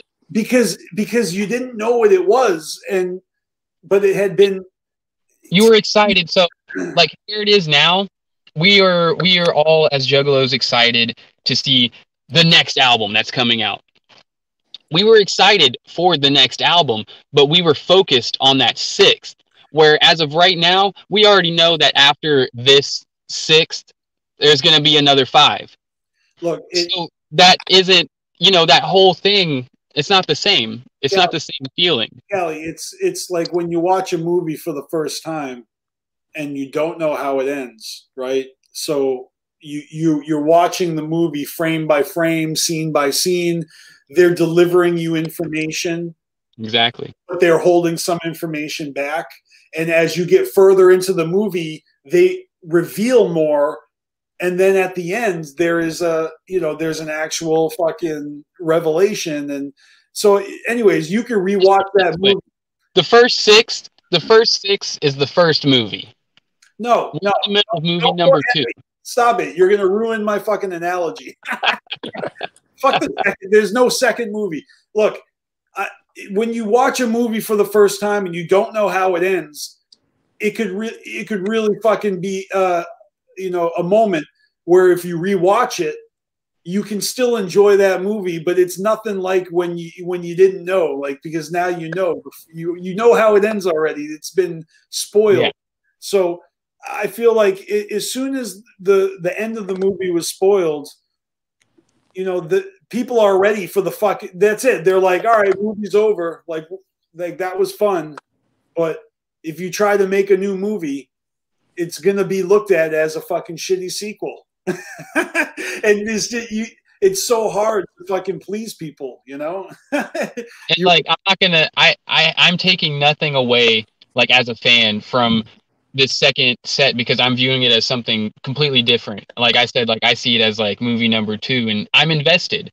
I'm fully invested in this, like, as a fan, as a Juggalo. But when it was like we're talking about that 6th, back in the day, that was what everyone was anticipating. Oh, yeah. Well, look, my whole point is that, the 6th was just everyone's attention was on it. Everyone's thoughts were on it. And so when it came out, everyone's opinion was on it. And it's really it's just such an interesting social experiment to have everybody focused on one thing. And then after that thing, fleshes itself out, what does this crowd of people then fixate on and put its attention? It's like all of a sudden we all were cut loose, and now we were free to anticipate whatever the fuck we want to anticipate. And people are like, yeah, we're anticipating the end of ICP and the next generation, which is Twisted. Like, that's my point, is that no one ever said they were going to leave. We just were assuming, that's your own projection. You think it's over, where some people are like, no, we want to keep going. Like, let's keep going. Think forever. about it. Think of how strong the label seemed to be up until everyone started dropping, and this was our first like hint that, like, wait a minute, maybe, you know what I mean, there's something going on here business wise. But I mean, we had so much coming out. Like I said, the roster was ICP, Twisted, Blaze, ABK, Jump Steady. Go ahead and throw on Dark Lotus, throw on Supervillains, Esham. Don't forget Zug Island, bro. Yeah, Zug Island. Can't forget Zug Island. And then you had Boondocks and A and B coming into the picture. All together, that would have been 11 fucking different artists. MC Breed. What year was MC Breed? I think around 05. Like, MC Breed was roughly around this era. I mean, just holy fuck. And then that's not even talking about like your Monoxide and Jamie solos and your Fuck the Fuck Offs and releases, yeah. Fucking A, your Wizard of the Hood, like all the solo projects, like, goddamn. So for real, like, everything was so stacked. 06, that's when Shaggy put out his solo shit. Exactly. What about DJ Clay? Did you mention him? No, DJ Clay was coming into fold around. DJ Clay was 07. Like, he came in 06 with Shaggy, but he started putting out his own shit 07. Okay, well, see, so that's something that's the thing, is you bring in someone new after you lose a little, it's a bit of a rotating door, but come on, we're talking about. That is definitely a good point, because the label completely changed. As people are falling off, we're getting DJ Clay, we're getting Boondocks, we're getting Axe Murder Boys. So there was a complete shift there. And let's not forget, like, all the rumors about how Twisted didn't like A and B. I mean, it's understandable if this is the situation where half of your homies are falling off the label, and then you got these new guys that are coming in who are these young bucks who are supposed to be taking over those ranks. So it's definitely a crazy fucking time for Psychopathic Records. And then we got Alex Abyss in the mix of all that. The guy who's been behind the scenes running shit bounced. And not only did he bounce, but we will go on to find out that he bounced with a shitload of money. Well, let's see if they talk about the actual, let's see what they say about him, because we're not done yet. And then the fucking gathering. The gathering, fuck, after that last place we were having a gathering at, the news ran a big fucking 3-piece fucking super story on how there was just sex, thugs, drugs. Where's this? Where's this super story with all the sex and drugs? I want to watch that. What is this? Death Row Records? 3-hour story about juggalos. And the outside world ain't too fond of us. You know what I'm saying? But fuck them. So we had a new location for the gathering in Michigan, and it was going down. You know what I'm saying? And then, at the last minute, they had a big-ass town meeting, and Alex and them went down there, and they fucking schooled them. They ganged up on Alex and them, and they brought up all kind of bullshit-ass, making no kind of fucking sense points. Yo, that shit almost turned into a riot at that town meeting against Alex and Rudy. Forget about the extra motherfucking asses. Check this out. They were Wait. A riot at the town hall meeting? Does he mean that, like, Alex was... Who was rioting? The town folk? Yeah. So they're saying that basically they wanted the gathering in a specific location, and the town was telling them, fuck no. Right. Alex's hand, y'all. Yeah, they wouldn't shake his hand. They didn't want nothing to do with it.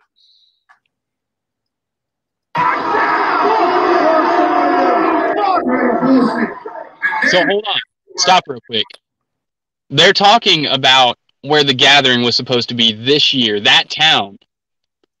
They're trying to go back there to have the gathering there again. And that town was like, fuck you. We're not having you back. But then, a decade and a half later, we were supposed to be going back there. Yeah, right. So. Fucking phone. They got their internets on their phones to every motherfucking campground in America. Talk about don't let those motherfuckers in there. Trying to blackball. Motherfuckers will get you. You know what I'm saying? Blackball. So then you heard about blue balls? Well, this is where you get blackballed. after Alex comes back from the fucking gathering, getting yanked out from under us, black and blue balls. we find this freshen up location to have us. 10%. It might be fucked up, but they never so big this one. Just glad to be here. So where was 06? I think it was Ohio. Yeah, because this was the year before Hog Rock. They made Alex say, you know what? That's it for me because it's getting a little too close for me to step down anyway. Something happened which nobody can explain, and really, we have no explanation at this very moment. However, we can't have a family reunion and us not tell y'all what happened. You know what I'm saying? Some of y'all might know anyway. There's mad speculation running wild on the internet and shit anyhow. But Alex was chilling at the house. All right, they're getting. So it only took like 15 minutes for them to get to the story, and then we keep pausing. So, but all right, I just want. And his wife was chilling over there, and you know, Memorial Day, actually Memorial Day night. Yeah, it was on Memorial Day. But lo and behold, somebody. You got the. Oh, I was like, what are you? Cleaning the lens, and then I thought, oh shit, is it a sideways butt crack or all of a sudden stuck a fucking shotgun barrel through the glass, 12 gauge, aimed at Alex, and fucking fired a slug and it started firing fucking bullets. Just missing Alex by, like, you know, just missing his white body. She was eating snacks and a little fucking bowl up. Yeah, no doubt. This undoubtedly has nothing to do with any of our enemies or anything that anybody can possibly fathom. We got a million different shits going through our mind. Who it could have been, why it could have been. Nobody fucking knows what he's been. What the fuck or who the fuck. That's awesome. Jay's like, this has nothing to do with anything. And Shaggy's like, we have no idea what we don't know if it's any of our enemies or what. It's like some bullshit. No, flat out saying it's none of our enemies. It's nobody we know. It's just random as fuck. Yeah, but that's funny. He's like, this has nothing to do with any of our enemies. And then Shaggy's like, we have no idea who this is. Like, that's not the same thing. After that shit happened, Alex got together with his family and he said, man, I can't, whoever just tried to fucking do this at the house, I'm not safe here, you know? So he took off. But he took off to a secretive location. But the deal is, Alex is so much of a man and so much of a pimp that it took something like this to even make Alex consider leaving his throne. You understand what I'm saying? That's not true, because he said 3 years ago, hey, in 5 years, I'm going to leave this throne and go freak something else. So it didn't take that, but this just made it happen quicker. It took some crazy shit, and even though it has, I refuse to believe it has anything to do with anybody we know or anything we can even know. The fact was, with the combination of all this shit going down, Alex came in and he said, guys, I'm about to have a baby. I just got married. I think I'm going to sit down. And shots fired. So I understand him wanting to move, you know, and relocate. And I suppose when you're working with ICP, then, you know, you can't, unless you actually like make it a new rule that, all right, Psychopathic Records headquarters now has to be in the secret location like the fucking Batcave. You know what I mean? Like, yeah, right, which isn't even possible. No, because they went the opposite way. Like, they made the Lotus Pod like the mecca of Juggalo, fucking, where they eventually, like, you know, let ninjas come and visit and stuff, which was, I mean, I never got to go, but that's fucking epic as fuck. I mean, of course, now they got motherfuckers, you know, bidding to hang out in Violent J's living room and back front yard and concerts and fucking wrestling and Hella Wicked in his living. I mean, that's just crazy to think about. But yeah, imagine like going to Big Ballers at Psychopathic Records. I mean, I know people that have done it, and that's just fucking incredible. Like, those little opportunities, at least in my opinion. You know, I love that shit. Oh, for sure. It's just if I had the money, I would have been there last year at Ballers. You know what I mean? And fucking, I would have done that shit. Well, look, you got all right. Here's my final thought. We'll keep going. I'm just randomly thinking about an interview with Ice-T. You know, original gangsta Ice-T, and he's got a lot of game that he spits. One of the things he talked about once was, you know, back in the day, he never went to the movies. Like, he never went to the movie theaters, you know, because if a motherfucker saw that you went to the movies, then he knew where you were going to be for the next 2 hours. Think about that. Right. I remember that interview. I've listened to that. Yeah, because I think it's not that old. Like, you know, he does a lot of interviews, but you know, that in comparison to a world that we live in now, where everybody is like, you know, pinging the internet and sharing their location on Twitter or Snapchat or Facebook. I'll be right back. All right. Callie Green's going to probably change batteries, phones. But you feel me, Chaos? Like, right now, like, everybody is checking in, and you can track where everybody is online, like Uber and you know, with your Wi-Fi's and your whatnots. So luckily I don't do that. Okay, well, I know Callie can't hear me, but you know he appreciate my reason for saying this is that Alex got a gun pulled on his house, Right. and you know he wanted to disappear. He wanted he basically is in like witness protection program or poor man's witness protection program. Just take the money and run. And I don't know. I mean, it's like some Sopranos type shit. Well, Violent J just said he refuses to believe that it has anything to do with any of the enemies that they've made in the business. I just don't know about that. Like, how could you know, right? Right.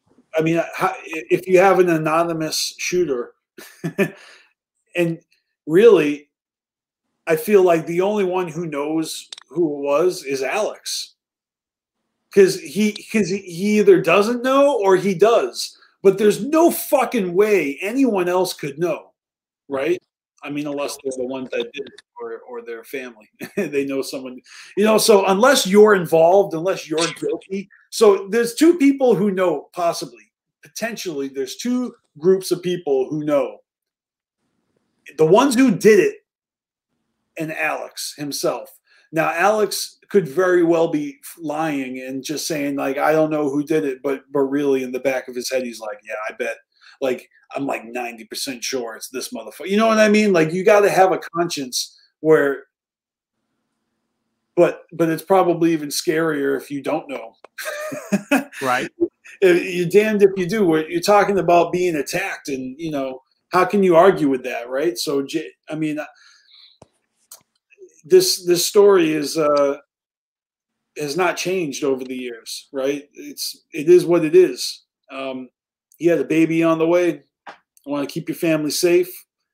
You know, you're already planning on leaving in a couple of years anyways. What the fuck is a couple of years, you know, for like, that is definitely that's your cue to fucking leave. and of course there's been interviews. ICP has said publicly a number of times that he left with millions. All right, does that work? Cool.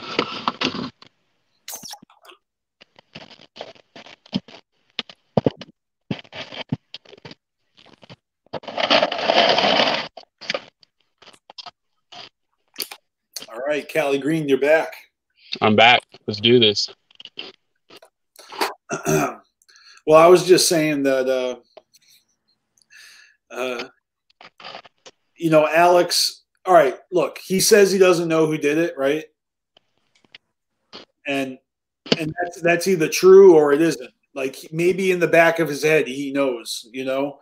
Like, in the back of his mind's like, yeah, we did it after he left, though. Who knows? Well, I'm just saying there's only two groups of people that could possibly know.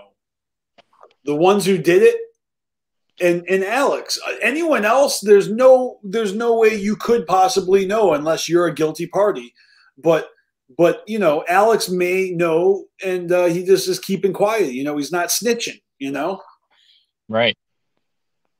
That's my point, guys, is that we don't know. and a lot of times I feel like people will call you naive if you take everything at face value, right? But if you question everything, then you're just a conspiracy theorist, and you got to meet in the middle somewhere, and you take things with a grain of salt. There you go. I think I've covered every that's pretty much every catchphrase, and you know.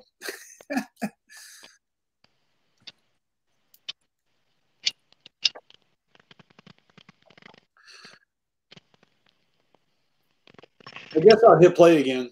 Combination of all those different fucking bones. I didn't want you to miss any of this, Callie. Piling up. Man, we had to give them nothing but hugs and love, man. Because he got to pre-warn us 3 years and he's going to step down. He's been prematurely because of that bone that happened at his crib, you know. And he kicks ass like a motherfucker. And the deal is, Alex and Billy, this is a team situation at Psychopathic, you know? My point is, I'm not going to act like Alex Steven, like he won't be missed. But the fact of the matter is, everybody in our camp is just as important as each other. And it's an honor and a blessing to have Billy step up as CEO and take us on. And Billy will be freaking shit just as hard, if not harder, than Alex ever did. You know what I'm saying? Billy's real proud to be where he's at. He's real honored, and he's fucking happy as hell. He might not tell himself because he don't like getting up in corporate crowds and get on the mic and shit, but behind the scenes, he got this shit together super fucking hard. And Alex is actually, his wife is due to have her baby in time as we speak at this moment. All right. Because he felt compelled to tell us that. Let's do the math. How old is Alex's kid? This gathering was obviously in the summertime, 2006. Okay. So, what, 4 more years, 2010. So the kid's 14. Damn. 14 years old, probably being homeschooled right now. Most likely.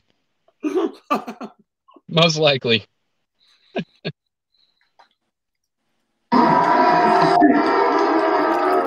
But don't think Alex ain't fucking blowing us up every fucking 10 minutes. What's going on? How's everything going? You know, he's right there with us every step of everything we're doing. And it's off the fucking hook, man. I wanted to let y'all know how Alex is doing and what's going on in his life. And that's what the deal is with Alex, y'all. This is as honest and as real as it can get, man. Oh my God. Wouldn't it be hilarious if, like, Alex's 14-year-old kid came home all of a sudden, all juggaloed out, whooping, you know, like just like so fucking excited to represent, and Alex is just like, no, don't. That's funny shit. Like who showed you this? Where did you? Oh, and it's like that inside joke. I learned from watching you, okay?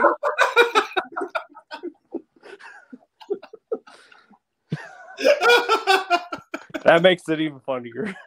Yeah. But he's all good. He sends his love to everybody, man. He's safe. No, he ain't dead.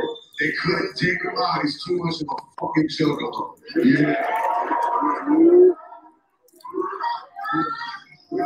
But anyway, that's right. That's right. Yeah. Yeah.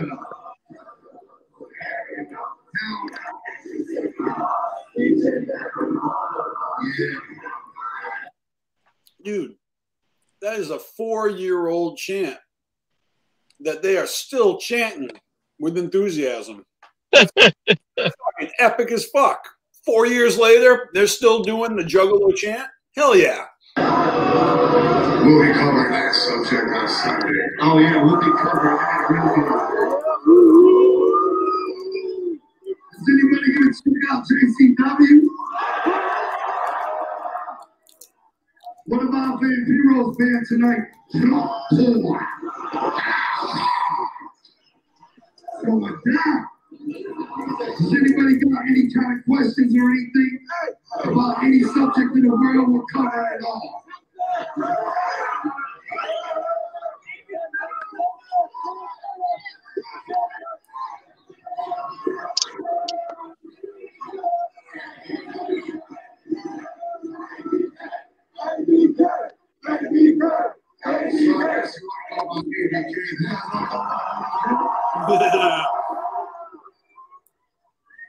Yeah, we want to know about ABK. Yeah. We kept hearing word and speculation that he wasn't happy. We call him in the office and be like, what's going on? We hear word and speculation, you're not happy. And they'd be like, that's straight up bullshit. It's all good. It's all good. Everything was all good until his attorney all of a sudden told us he wasn't going to be doing another record with us. You gotta ask him at the next ABK seminar if you want the real reason, because your guess is as good as ours, y'all. That's honesty. And nobody saw that coming. We did not see that coming. We did not see him leaving. But like I said, man, I want to see, like, somebody that chooses to be psychopathic. I want to see him fucking school that shit. You know what I'm saying? Go on tour and fucking school it. That would be the shit. All right. Didn't he came back like a year later? The big thing is he became less psychopathic, but he didn't leave saying fuck you. You know what I'm saying? Right. And even though like people put out diss records and shit, that he was actually Oh, no. If you listen to it, he actually didn't diss nobody on his shit. You know what I'm saying? Well, you just preemptively brought that one up. But you know what? Fact of the matter is, ABK chose to do something different, and we don't look back. You know what I'm saying? We just keep moving, just keep going forward, man. I'm gonna go and speculate that ABK like reached out to them after that disc came out and said something about that. Because how else would they? Why else would? Yeah, like you said, just have to bring that up. Just so you know, he didn't diss us. You know, so it sounds like he had to have reached out to them and be like, "Yo, I had nothing to do with those disses in that song." No, he may or may not have reached out, but obviously when that song came out, everyone was talking about it, and word probably got back to ICP, and it's like I'm just trying to imagine the scenario where you're a grown man, you're rapping, you know other grown men who rap. Yeah.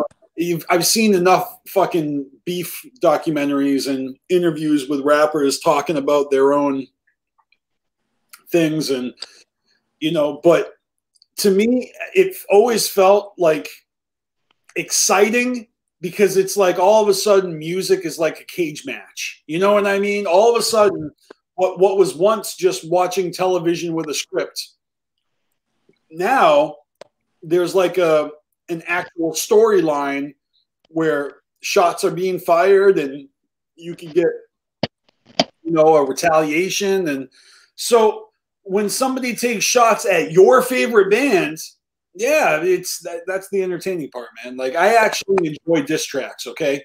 I'm going on the record to say I enjoy them. Like, I don't get pissed when somebody makes a diss track. I may not agree with it. I may not like it. I may think it's fucking weak sauce, or I don't, I think the person's just trying to get attention off of the person they're dissing, right? Trying to get shine from dissing this bigger artist, like Punching Up, But it's entertaining. And sometimes it's fun to watch everybody get triggered, watch the comment section go ape shit over that kind of shit. Like, it's so what was it? Superstar? Is that the name of the song? Was it Lavelle? Was it who else was in that? That was like a fucking Cypress Hill beat, right? That they refashioned. It was Lavelle, Isham, and ABK was on it. Oh boy, right. Guilty by association. Listen to that song. It's a good song though.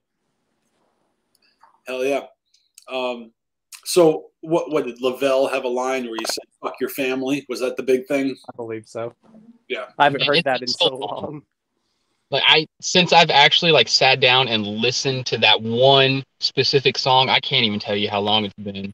Yeah, but definitely this was something that came out and was a lot. There's a lot of talk about it in the underground, and then let's not forget that Lavelle did go to promote an album that he did, which was Mr. Hart, right? Because one of being Mr. Hart from the Supervillains, he put out an album. I want to say it was a mixtape that he put out for like a few hours and took it down immediately. Available only on his website. Right. So only a few people probably got it.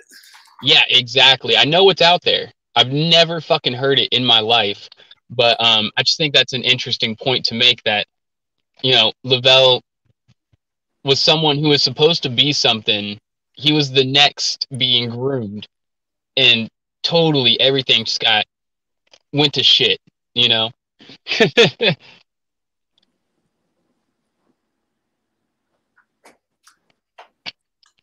You want me to continue the video?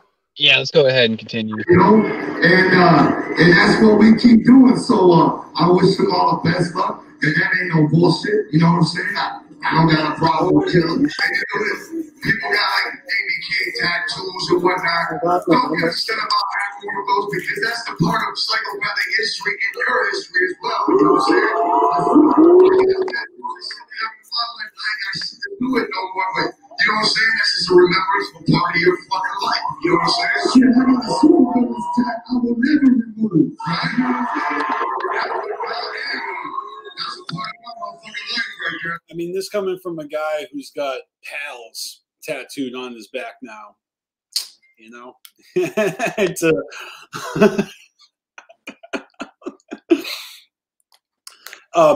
just about that supervillains thing.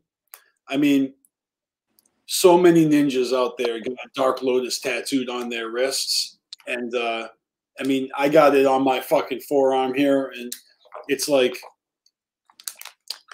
that feeling of wow, you know, change happening in the world. But I got ink on my skin.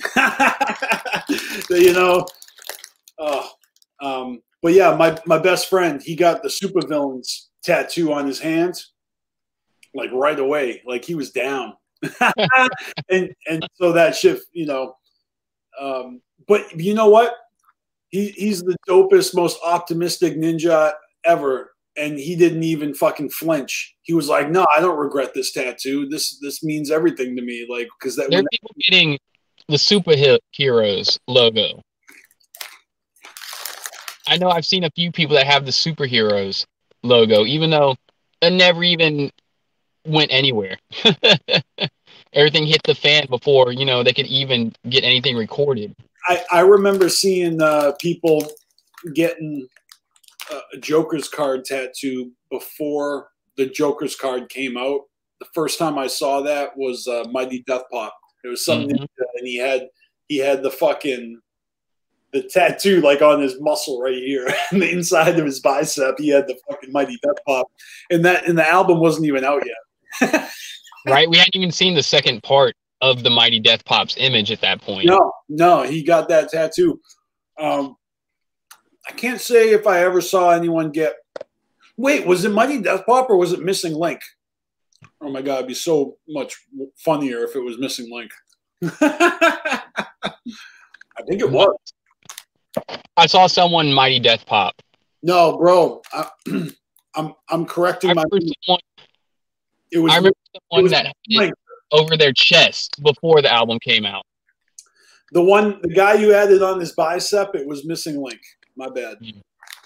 See, I'm thinking of someone else that I know that had it on their chest. I want to say it was Bavalo.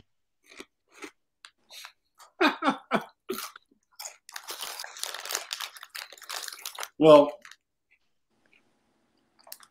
anyway, it's nice of Shaggy to advocate for the mercy of ABK tattoos in a post like we have with no ABK.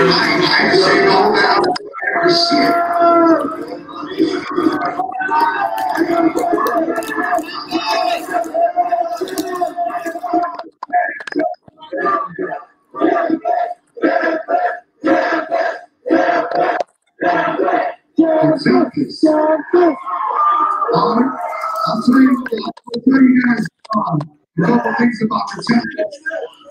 Getting together with Mike Crew and working with him, it's a lot like we're talking about, you know, change. We want to continue to tell our story. We don't want to go back and try to recreate a sound we had together. We want to create some new sounds with them too. You know what I'm saying? So the challenge is going to keep telling our fucking story. We just hope y'all will be enjoying people. You know what I'm saying? Because it's for you and only you. You know what I'm saying?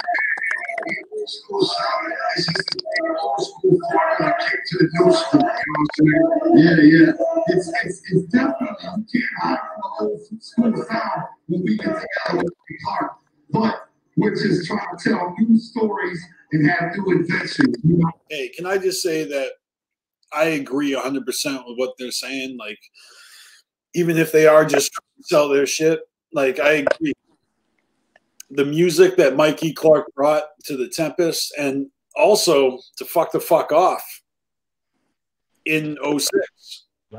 Incredible. Come on. That shit's classic. Right. No, Fuck the Fuck Off. I mean, that whole album is just classic. Beginning to end. That was such a fucking dope release. Right. No, like bringing, and then this is kind of going back to the last gathering, the 05 gathering, because remember, that's whenever they announced Mike Clark was going to be working on the Tempest, and they brought him out. So going back to that, talking, reassuring everybody, like, hey, yeah, the Tempest is coming. We're working on some new sounds. And, the Tempest was clowny. I mean, we're not there yet, so I want to refrain from really talking about the Tempest, because that's going to be next episode. But you know what I'm saying? They keep this motherfucking train moving. You know what I mean?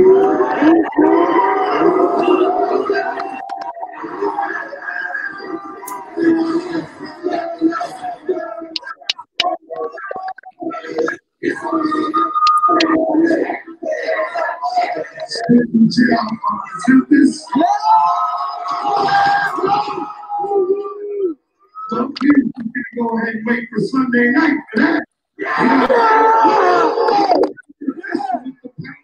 Mike Clark beat me. I do everything, man. Nice. I'll spit some song titles if you want. But we got we're gonna save the flavor, y'all. We're gonna save it for anybody not gonna be here on Sunday night. It's gonna be better than this motherfucker. See, I like that. I mean, this is the gathering, He's talking to the people in the tent. This is kind of like, but he's not broadcasting to the internet. He's not live streaming. Like, someone's filming this and they leaked it on YouTube. Like, he's talking to the ninjas in the tent. Exactly. Everyone there is going to be there Sunday night, and we're going to play some new shit off the Tempest. Like, that's dope right there. Yeah, fuck yeah. I would be in a very good mood if I was in that tent right there. Okay, let's talk about Dark Lotus.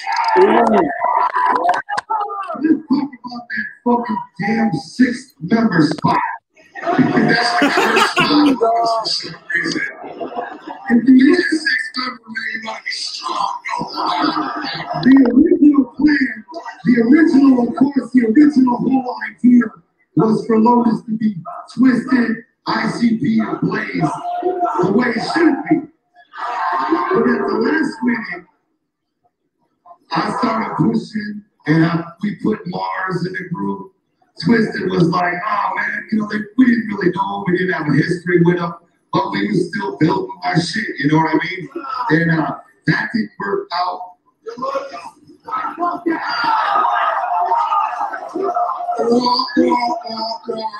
Wow. Now, what happened here? I think there was some sleight of hand. Like, Jay just pulled a Shaggy and distracted himself from fucking saying anything else about Mars. Then we put Chilla in the group, and now Chilla left. So, a couple people asked us the question, with Chilla gone, will there still be a Dark Lotus? And I'm saying, what the fuck could there not be a Dark Lotus? I can tell you how there could not be a Dark Lotus. Decision to begin with, no disrespect. But he wasn't even on the original first motherfucker. You know, should be on back and forth about that. Because it took Mars to fuck off whatever he came out there. mean, hey, we're in the time machine, so I like this one. Okay, Tales from the Lotus Pod with Mars with a Z. I've been reminiscing on the Bizarre Bizarre era, and Mars was like on that tour. He was an opener, you know, and so he was on tour with the Clowns. You know, he got on that song with them on their sampler, "Fuck Them," and he records this album with them, and like just like that, he's fucking out. And the very next year, so what, 2002, they released the revised or revisited version of Tales from the Lotus Pod, and instead of being red, now it's fucking gold. Now it's yellow, right? So you got the yellow cross version with ABK, and it's so obvious that they just cut and paste ABK into the fucking songs to the point where it's so frustrating to me because you can still hear some of the fucking background fucking overdubs from Mars's verses over ABK, and they don't. I'm pretty sure, like, and you can really tell that it's cut and paste in there. So man, I'm not a fan of the revisited Tales from the Lotus Pod, man. I really had a problem with it, and I didn't like that version at all. I preferred the Mars version, and I thought Mars was fucking excellent on that record. So that's right. Well, you see, they had a story that they were trying to tell, and they put it out there that there are 6 pedals, and then they had to try to rejuvenate that last pedal, and it just failed. So they get Black Rain, right? And you know, that would be this era. Yeah. Well, you know, I don't think we got a chance to mention this in the last episode, but when I was listening, what year was Black Rain? You know, it was either 04 or 05. I think. So or no, it could have been 03 actually. Let's think about this real quick. What year did ABK's first album come out? It was 03, correct? Hatchet Warrior was 03. Yeah. So from the time of Hatchet Warrior till him leaving,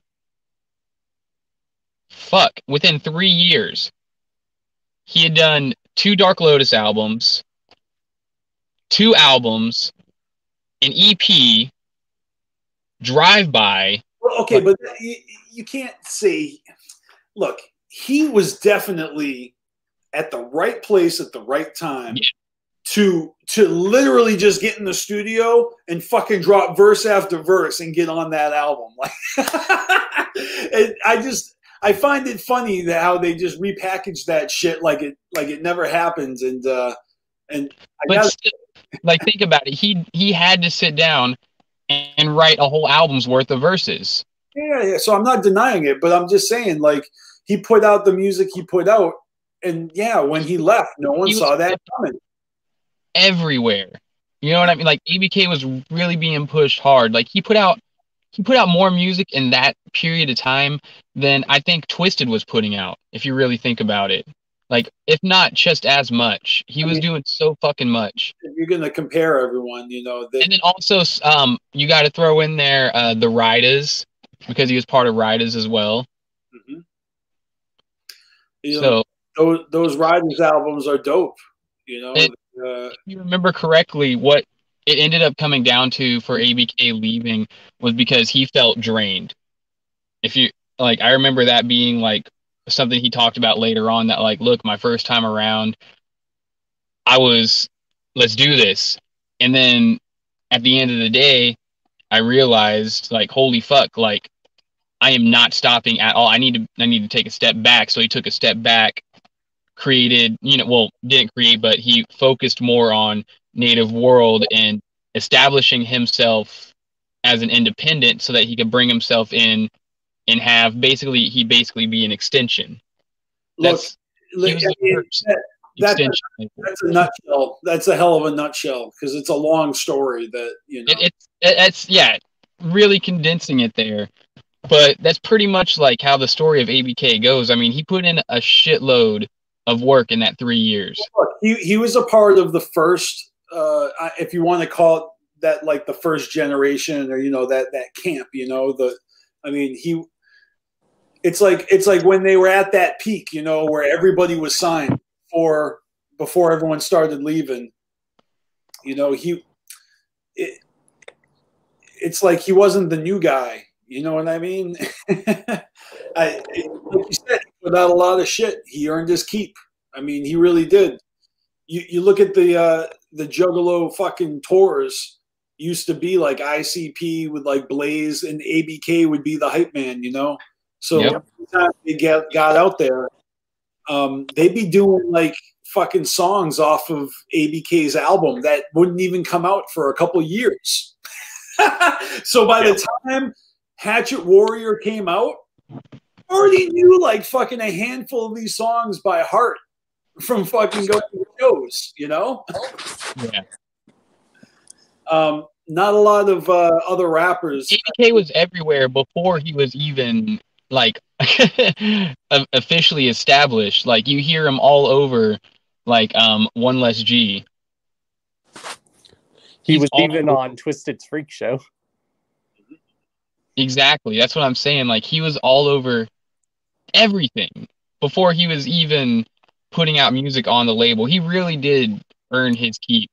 Yep. Does he have a verse on I mean, it's got to be on the Cryptic Collection, but I feel like he's got some verses with Twisted, it's probably like Twisted, Blaze, and ABK. I believe he's on Maniac Killa off of Freak Show. Yeah, see, but it's not drunken Ninja Master. It's not that one, I don't think. Could be, no, because that's a Lotus track. I don't know. I can't remember, but I've lost my focus. Let me tell you this. ABK, probably makes more money. Like he probably makes less sales, but he actually, because he keeps more of the money, right? He probably makes more money with less sales running his own shit than he did under the umbrella of Psychopathic. And I think that's why, I don't know, it's a weird situation, because before the internet, you absolutely needed a label to fucking put your shit out there. Yep. Now we live in this do-it-yourself virtual community, a global virtual fucking do-it-yourself community where you could pretty much be a self-made ninja in any field if you want to put your mind to it. That's right. He was on Juggalo Party also. Hey, Jess Miggs in the chat, Juggalo Party. That's the song. Thank you. I knew it was on a Cryptic Collection, but it wasn't a Lotus track. Thank you. That's the one. Yeah, it was a Twisted Future Blaze and ABK song. Tracks, man. Like, I mean, unless you were going to the shows and seeing Blaze and ABK live, if you got Juggalo Party, that was probably one of your introductions to ABK. That was a dope track. Still is, even to this day. All right. Let's let Violent J finish. There's only a few more minutes left. The new Dark Lotus would just be 5 members. Nobody's going to replace them.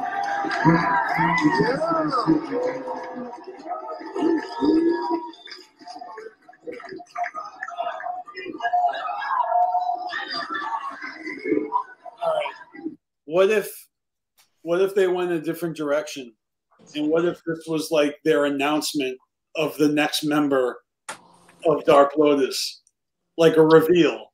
You know what I mean? So who in their world were they still cool with that would have been a contender, a realistic contender? I'll say like Vanilla Ice. He's one. Probably. No, bro. No? It would have been Boondocks. Probably. Okay. Okay, you're going realistically, yeah.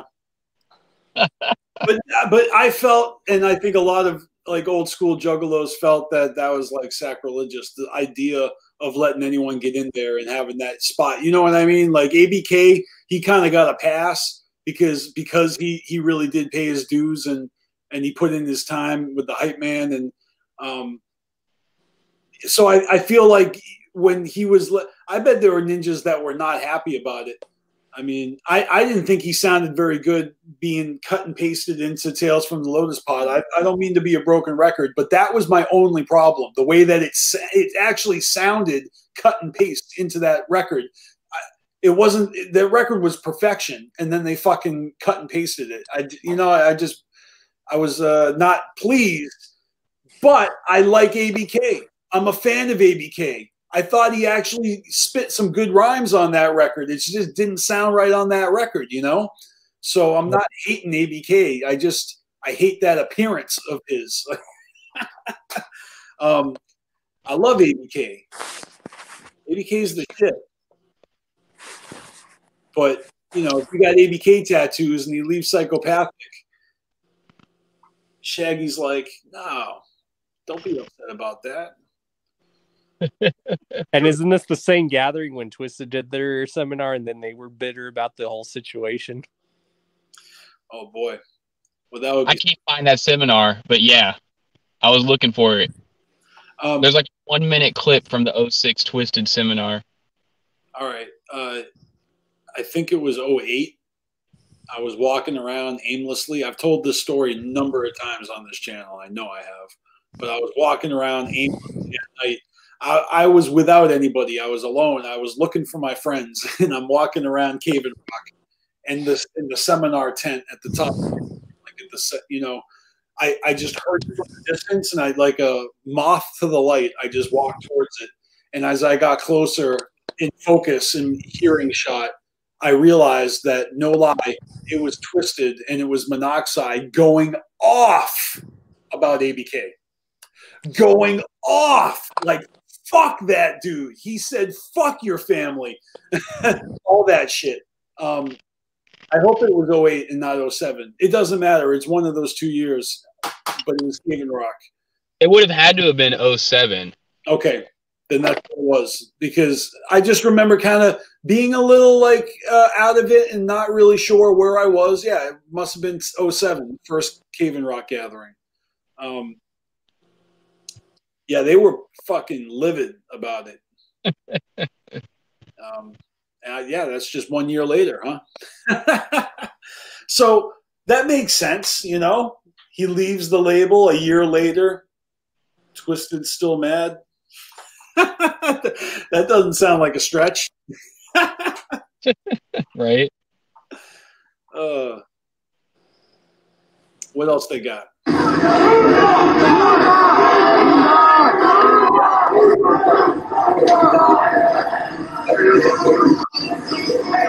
I can hear people saying Boondocks in the crowd. Yeah.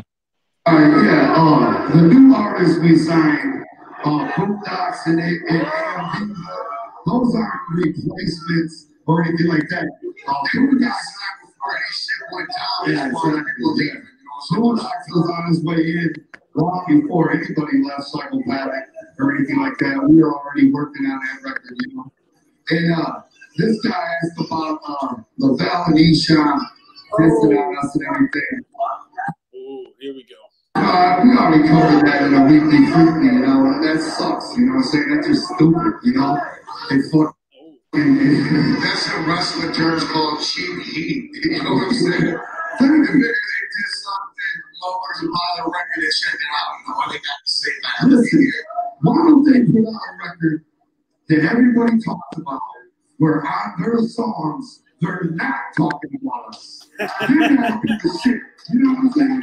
It's gonna be dope. But to just make shit about us, that's just cheap heat. It's cheap heat, you know what I mean? Hey, I can't lie. I kind of like that expression, cheap heat. How come we don't hear that? Can we bring that back? Cheap heat? Right. I mean, I don't know. When I see it, I'll call it. But I'm gonna have that on deck next time I see someone taking shots in a song. Just be ready for Beastmaster to comment, cheap heat. Or if you see someone doing it in a video, cheap heat. Speaking of wrestling terms, it's a wrestling term. We're running late for Of course, it's a wrestling term. CW, so man, come over there and watch us. The motherfucking mushroom boys are here from Strangleweed. Now they're roasting sweet house. Stop fucking playing blues in this motherfucker. The powers of pain is going down, y'all. We'll see y'all over there, man. Everything you wanted to, just so long as you didn't hurt anything. Wow. How the seminar changed.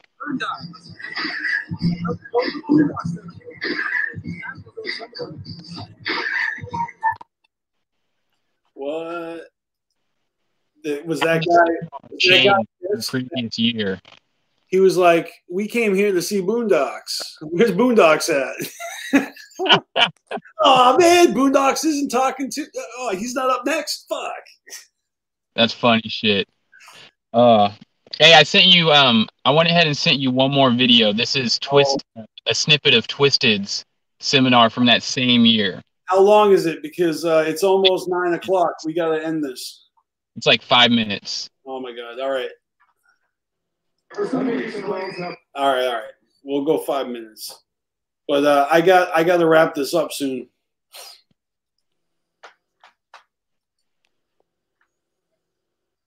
This is what I've learned. Okay.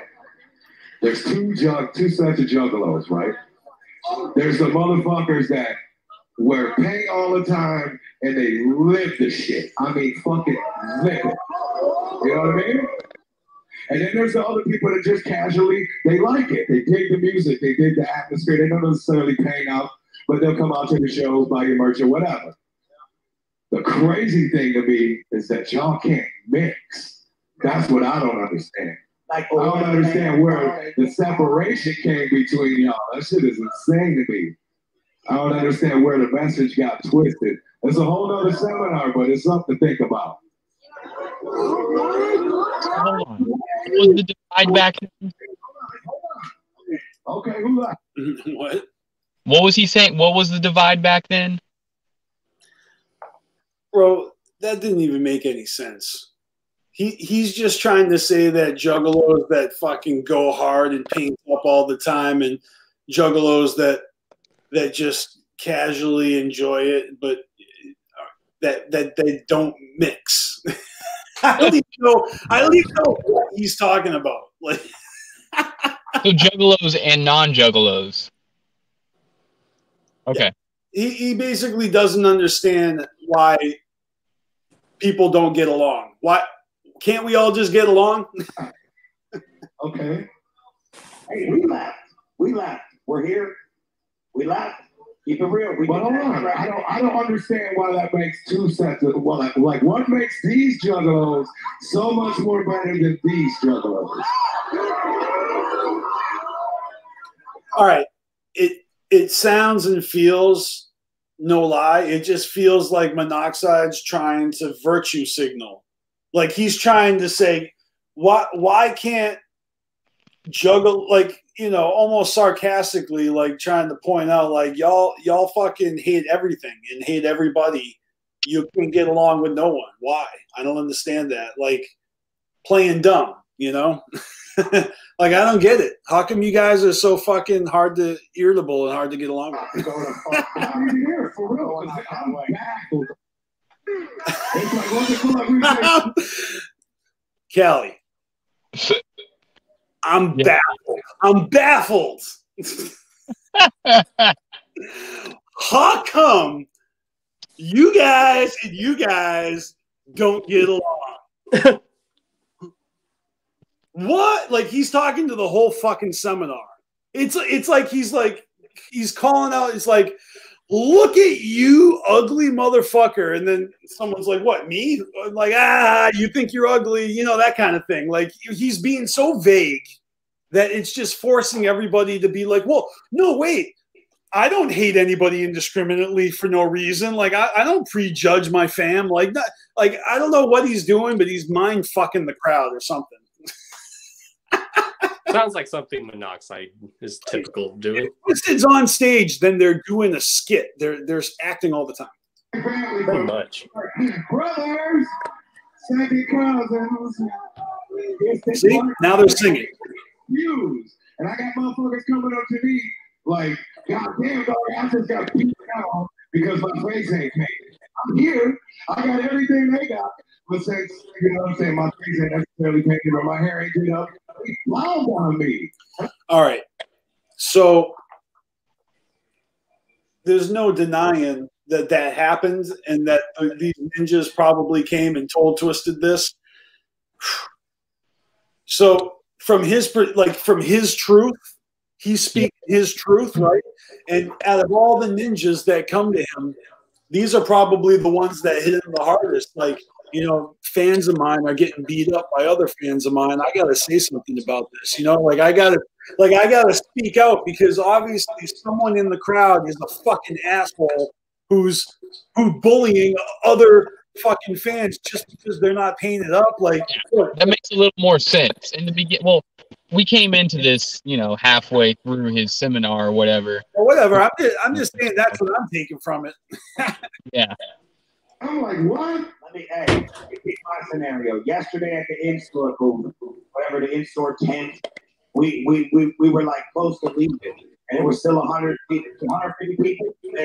And me and Monoxide said, hold the line for a second. We sat down and we made the educated decision that these motherfuckers were waiting in the hot sun for like anywhere from 3 days. Like, oh, what? I was like, oh, you can go down close to me. I could be like, fuck y'all, but I don't want to look, we're like, we make the decision. We're like, okay, look, it's a family affair. Motherfuckers have driven the globe to come here. We want it to be special for y'all. We want you to get your money's worth. We want you to have a good time so when you go home, you can be like, I want to cry. That was the best day of my life. Right. But wait, there's more. So we say, in order to sign all 150 people in 1 minute, if that, we said we'll sign one thing, no pictures, okay? Everybody, grandma, okay, don't do it. I'm just telling you what happened. They were sitting there, he was just like, what the fuck don't you want? Oh, it's all no, it's not. The motherfuckers behind you. And they were just wrong, if not 1 second more than you. So if it's really love, it's good for the motherfucking family. Well, we didn't make up a fucking word. Just good cousin. But just Juggalo was all right. I feel that one too. You know, like you got your autograph sessions, you got a situation where you really don't want to disappoint anybody, but you're going to have to disappoint everybody by not doing pictures so you can get to see everybody. I get that. And then this inconsiderate dickhead is like just fucking wants a picture, you know? Yeah. That's a no-brainer. I mean, so yeah, another dick move. Like this is them. This is their time to, you know, vent and share stories about their least favorite juggalos. The ones that beat up the fans and the ones that demand pictures when it's like, if I give you a picture, I got to give everyone a picture. I just can't do that. We're adults, and you know, you can't have everything you want. Fucking baby. That's what it's like. You see a motherfucker, you can shit everybody like, let's go kick him. That's your family. Help that motherfucker up. Right up, get him ice cold water. Show him to run. Okay, that was another one, huh? Someone puking, fucking laying down, and these juggalos go over and start kicking them. Where the fuck was this? Right? Who did that? I've seen juggalos do some pretty stupid shit. I mean, like, and I don't even want to tell any stories that like would embarrass anyone because it's all people I know and it's all bad decisions that, you know, and I was like there, and you know, so. But I'm just saying, like, people make stupid decisions all the time, you know. And when you're having a family affair, you're just ninjas are wilding out. I mean. So what? This is 2000. Is this 2006? What year is this, man? Yeah, this is '06. It's pretty safe to say that 3 years of campground gatherings annually, the family growing exponentially. It's almost like the fucking 60s, like nothing but fucking love and peace and hatchet swinging and glow sticks. And it's like it's just shit's bound to go a little too far. You know what I mean? Like right. It gets a little crazy. So they're describing the bottom of the barrel, but I feel like that there's always someone out there ruining their name. I mean, and then there's always like this group of people that are going to. There's always a complaining. People that complain. There's always people that act out. There's always people that kind of hide, and they're like, I don't want to be associated with you motherfuckers, but I'm still coming to the show. Right. Motherfuckers that talk all that shit on the internet, and then they show up at the show and it's time. That's the best. But yeah, that sucks. So this is like a PSA. Don't be a dickhead. You say family and all that shit. I feel you, but do that shit. Don't just say it because it's the cool thing. I don't want to get started. Because I'll tell you for real. A juggalo is a juggalo. For another juggalo to climb on somebody just because he's not as hardcore. Wow. You're not as old. I ain't wearing paint. We wear that shit as little as possible. You don't really know. She don't own the first issue of a Carnival card. What the fuck? 25 games on the legal, bitch. Right. I don't even know that. If we're all equal and we're all a family, then no one is bigger than anyone. Did Monoxide just admit he don't know shit about ICP back in the day? He just straight up like saying, "Yo, I don't even know their old shit." That's funny. No equal. We're you, you're us. That's why we come out with no paint on. So the shock will wear off, man. So y'all understand. We're just like you. Right. There's nothing different between us and you but the microphone that we speak for you, so you should respect that. It's like you motherfuckers know what the fuck are we doing? For real. What are we doing? I don't know.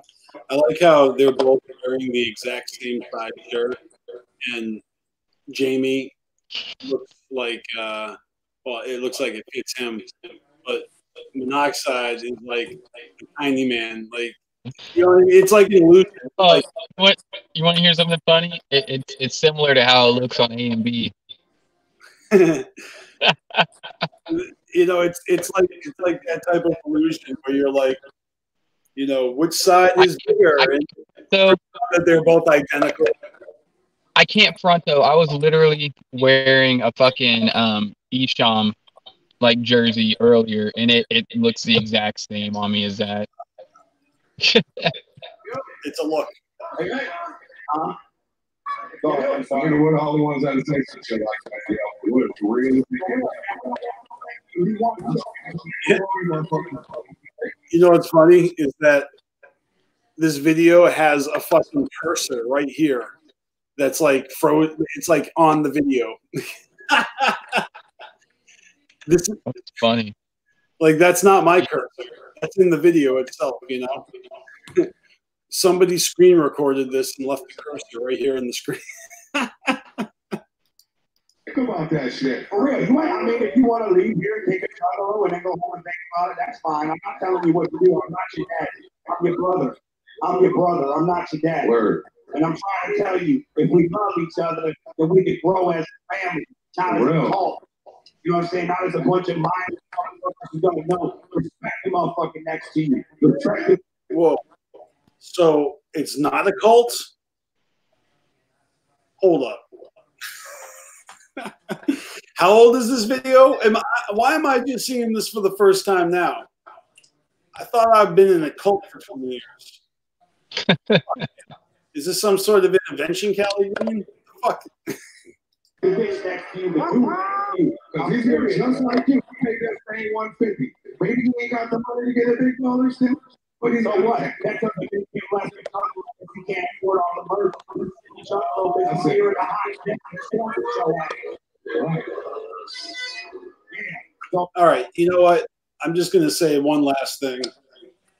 That I get a little annoyed when anybody goes up on a long rant about something that doesn't apply to me. Like, I'm like bored with it. I'm like, all right, let's get to the next subject, something I care about.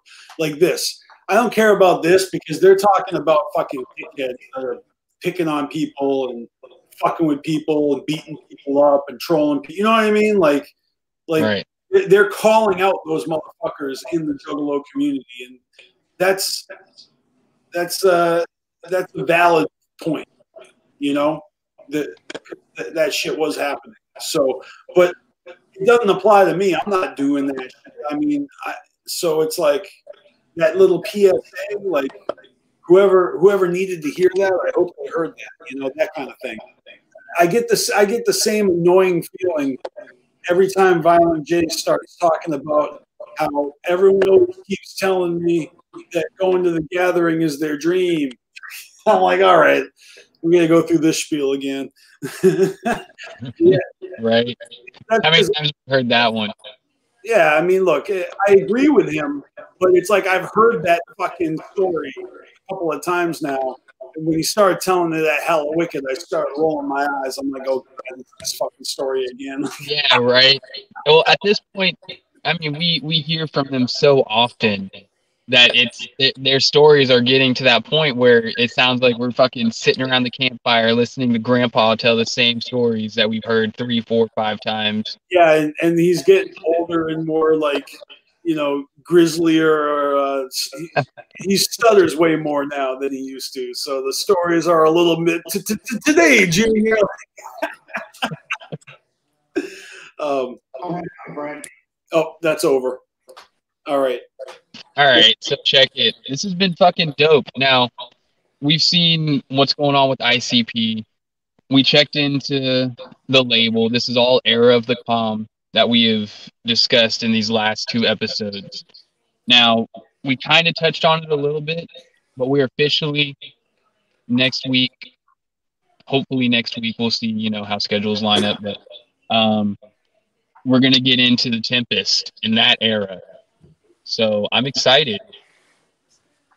At first I thought we were going to do the Tempest today, and I like pulled out my Tempest shirt from the Tempest tour. I actually got 2, and I don't know why, but I totally have one of my Tempest shirts is a bootleg.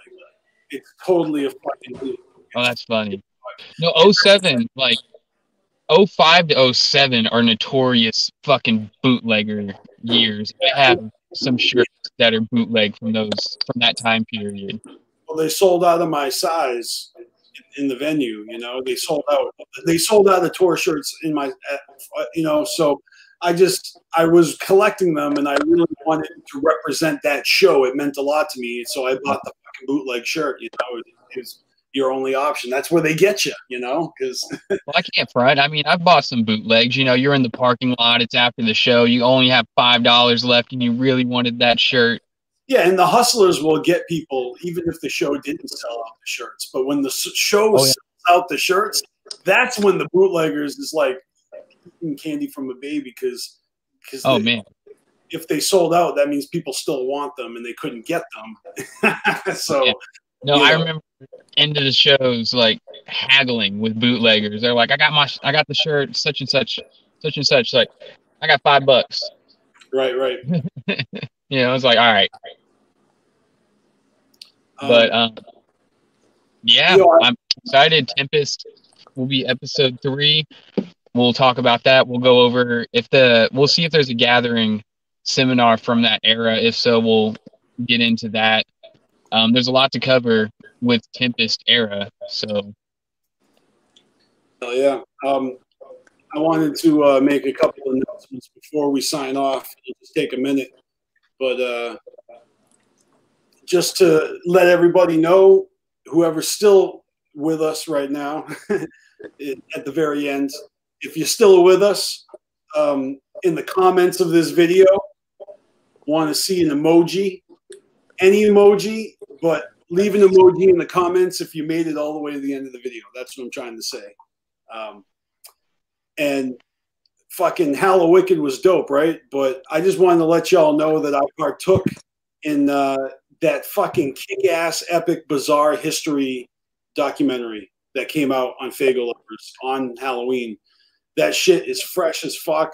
And, you know, halfway through it, Roan Bone from Beneath the Dirt has a segment with Joker's Gallery. And then right after that is my segment. And then Suicide and a whole bunch of other motherfuckers. You got to check it out. It's dope. But I got this whole fucking like 6.5 minute long segment that I recorded for it. And, you know, I'm gonna let a lot of time go by, but eventually I will drop my, you know, solo segment on Carnival Spirits. You know what I mean? As a flashback or whatever, throwback. Hell yeah. Go check it out. You got to see the whole documentary, and you got to check that shit out, man. I'm proud of it.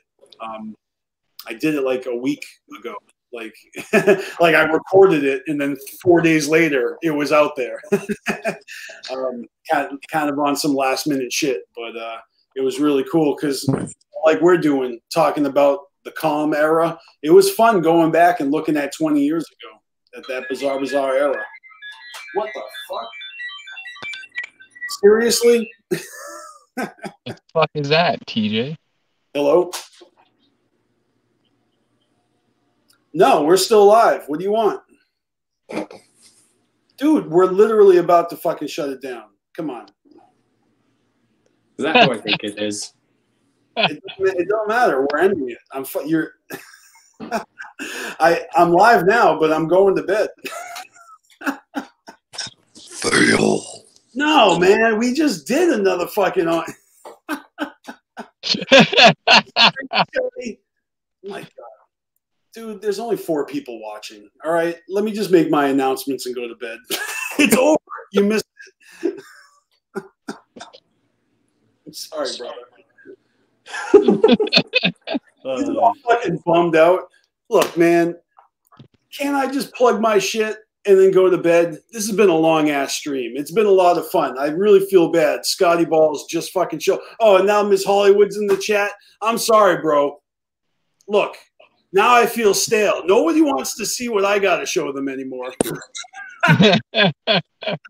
Everybody's just ready for After Dark now. Right, well, you know what?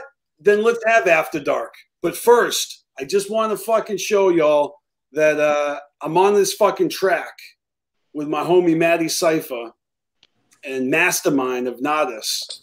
It's on his new album, Appetite for Dysfunction. And the song's called Ghost Breath. I'll just play a couple seconds here, a little teaser. Shout out to Matty Cypher on Spider Bite Records. This shit is fucking hot. It's the first time I've recorded in the past 8 years, man. I'm fucking proud how it came out.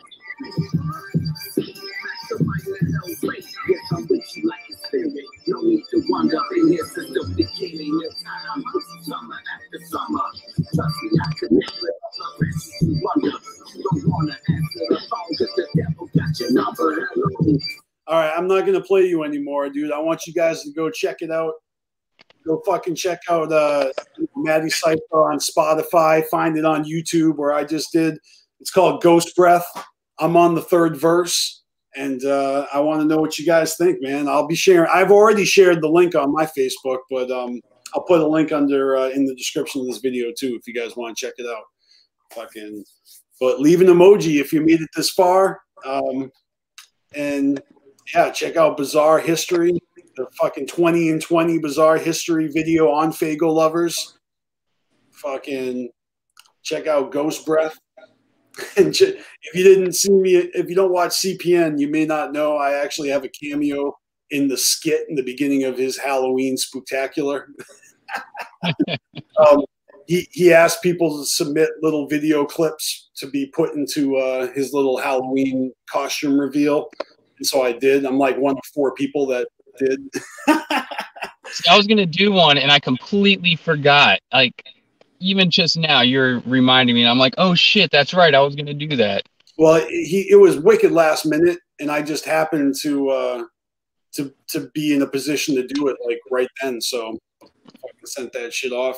It's pretty funny, but you know, the character, the costume, or the song, the fucking musician, or the Fraggle that he was being for hell. I don't know who that is.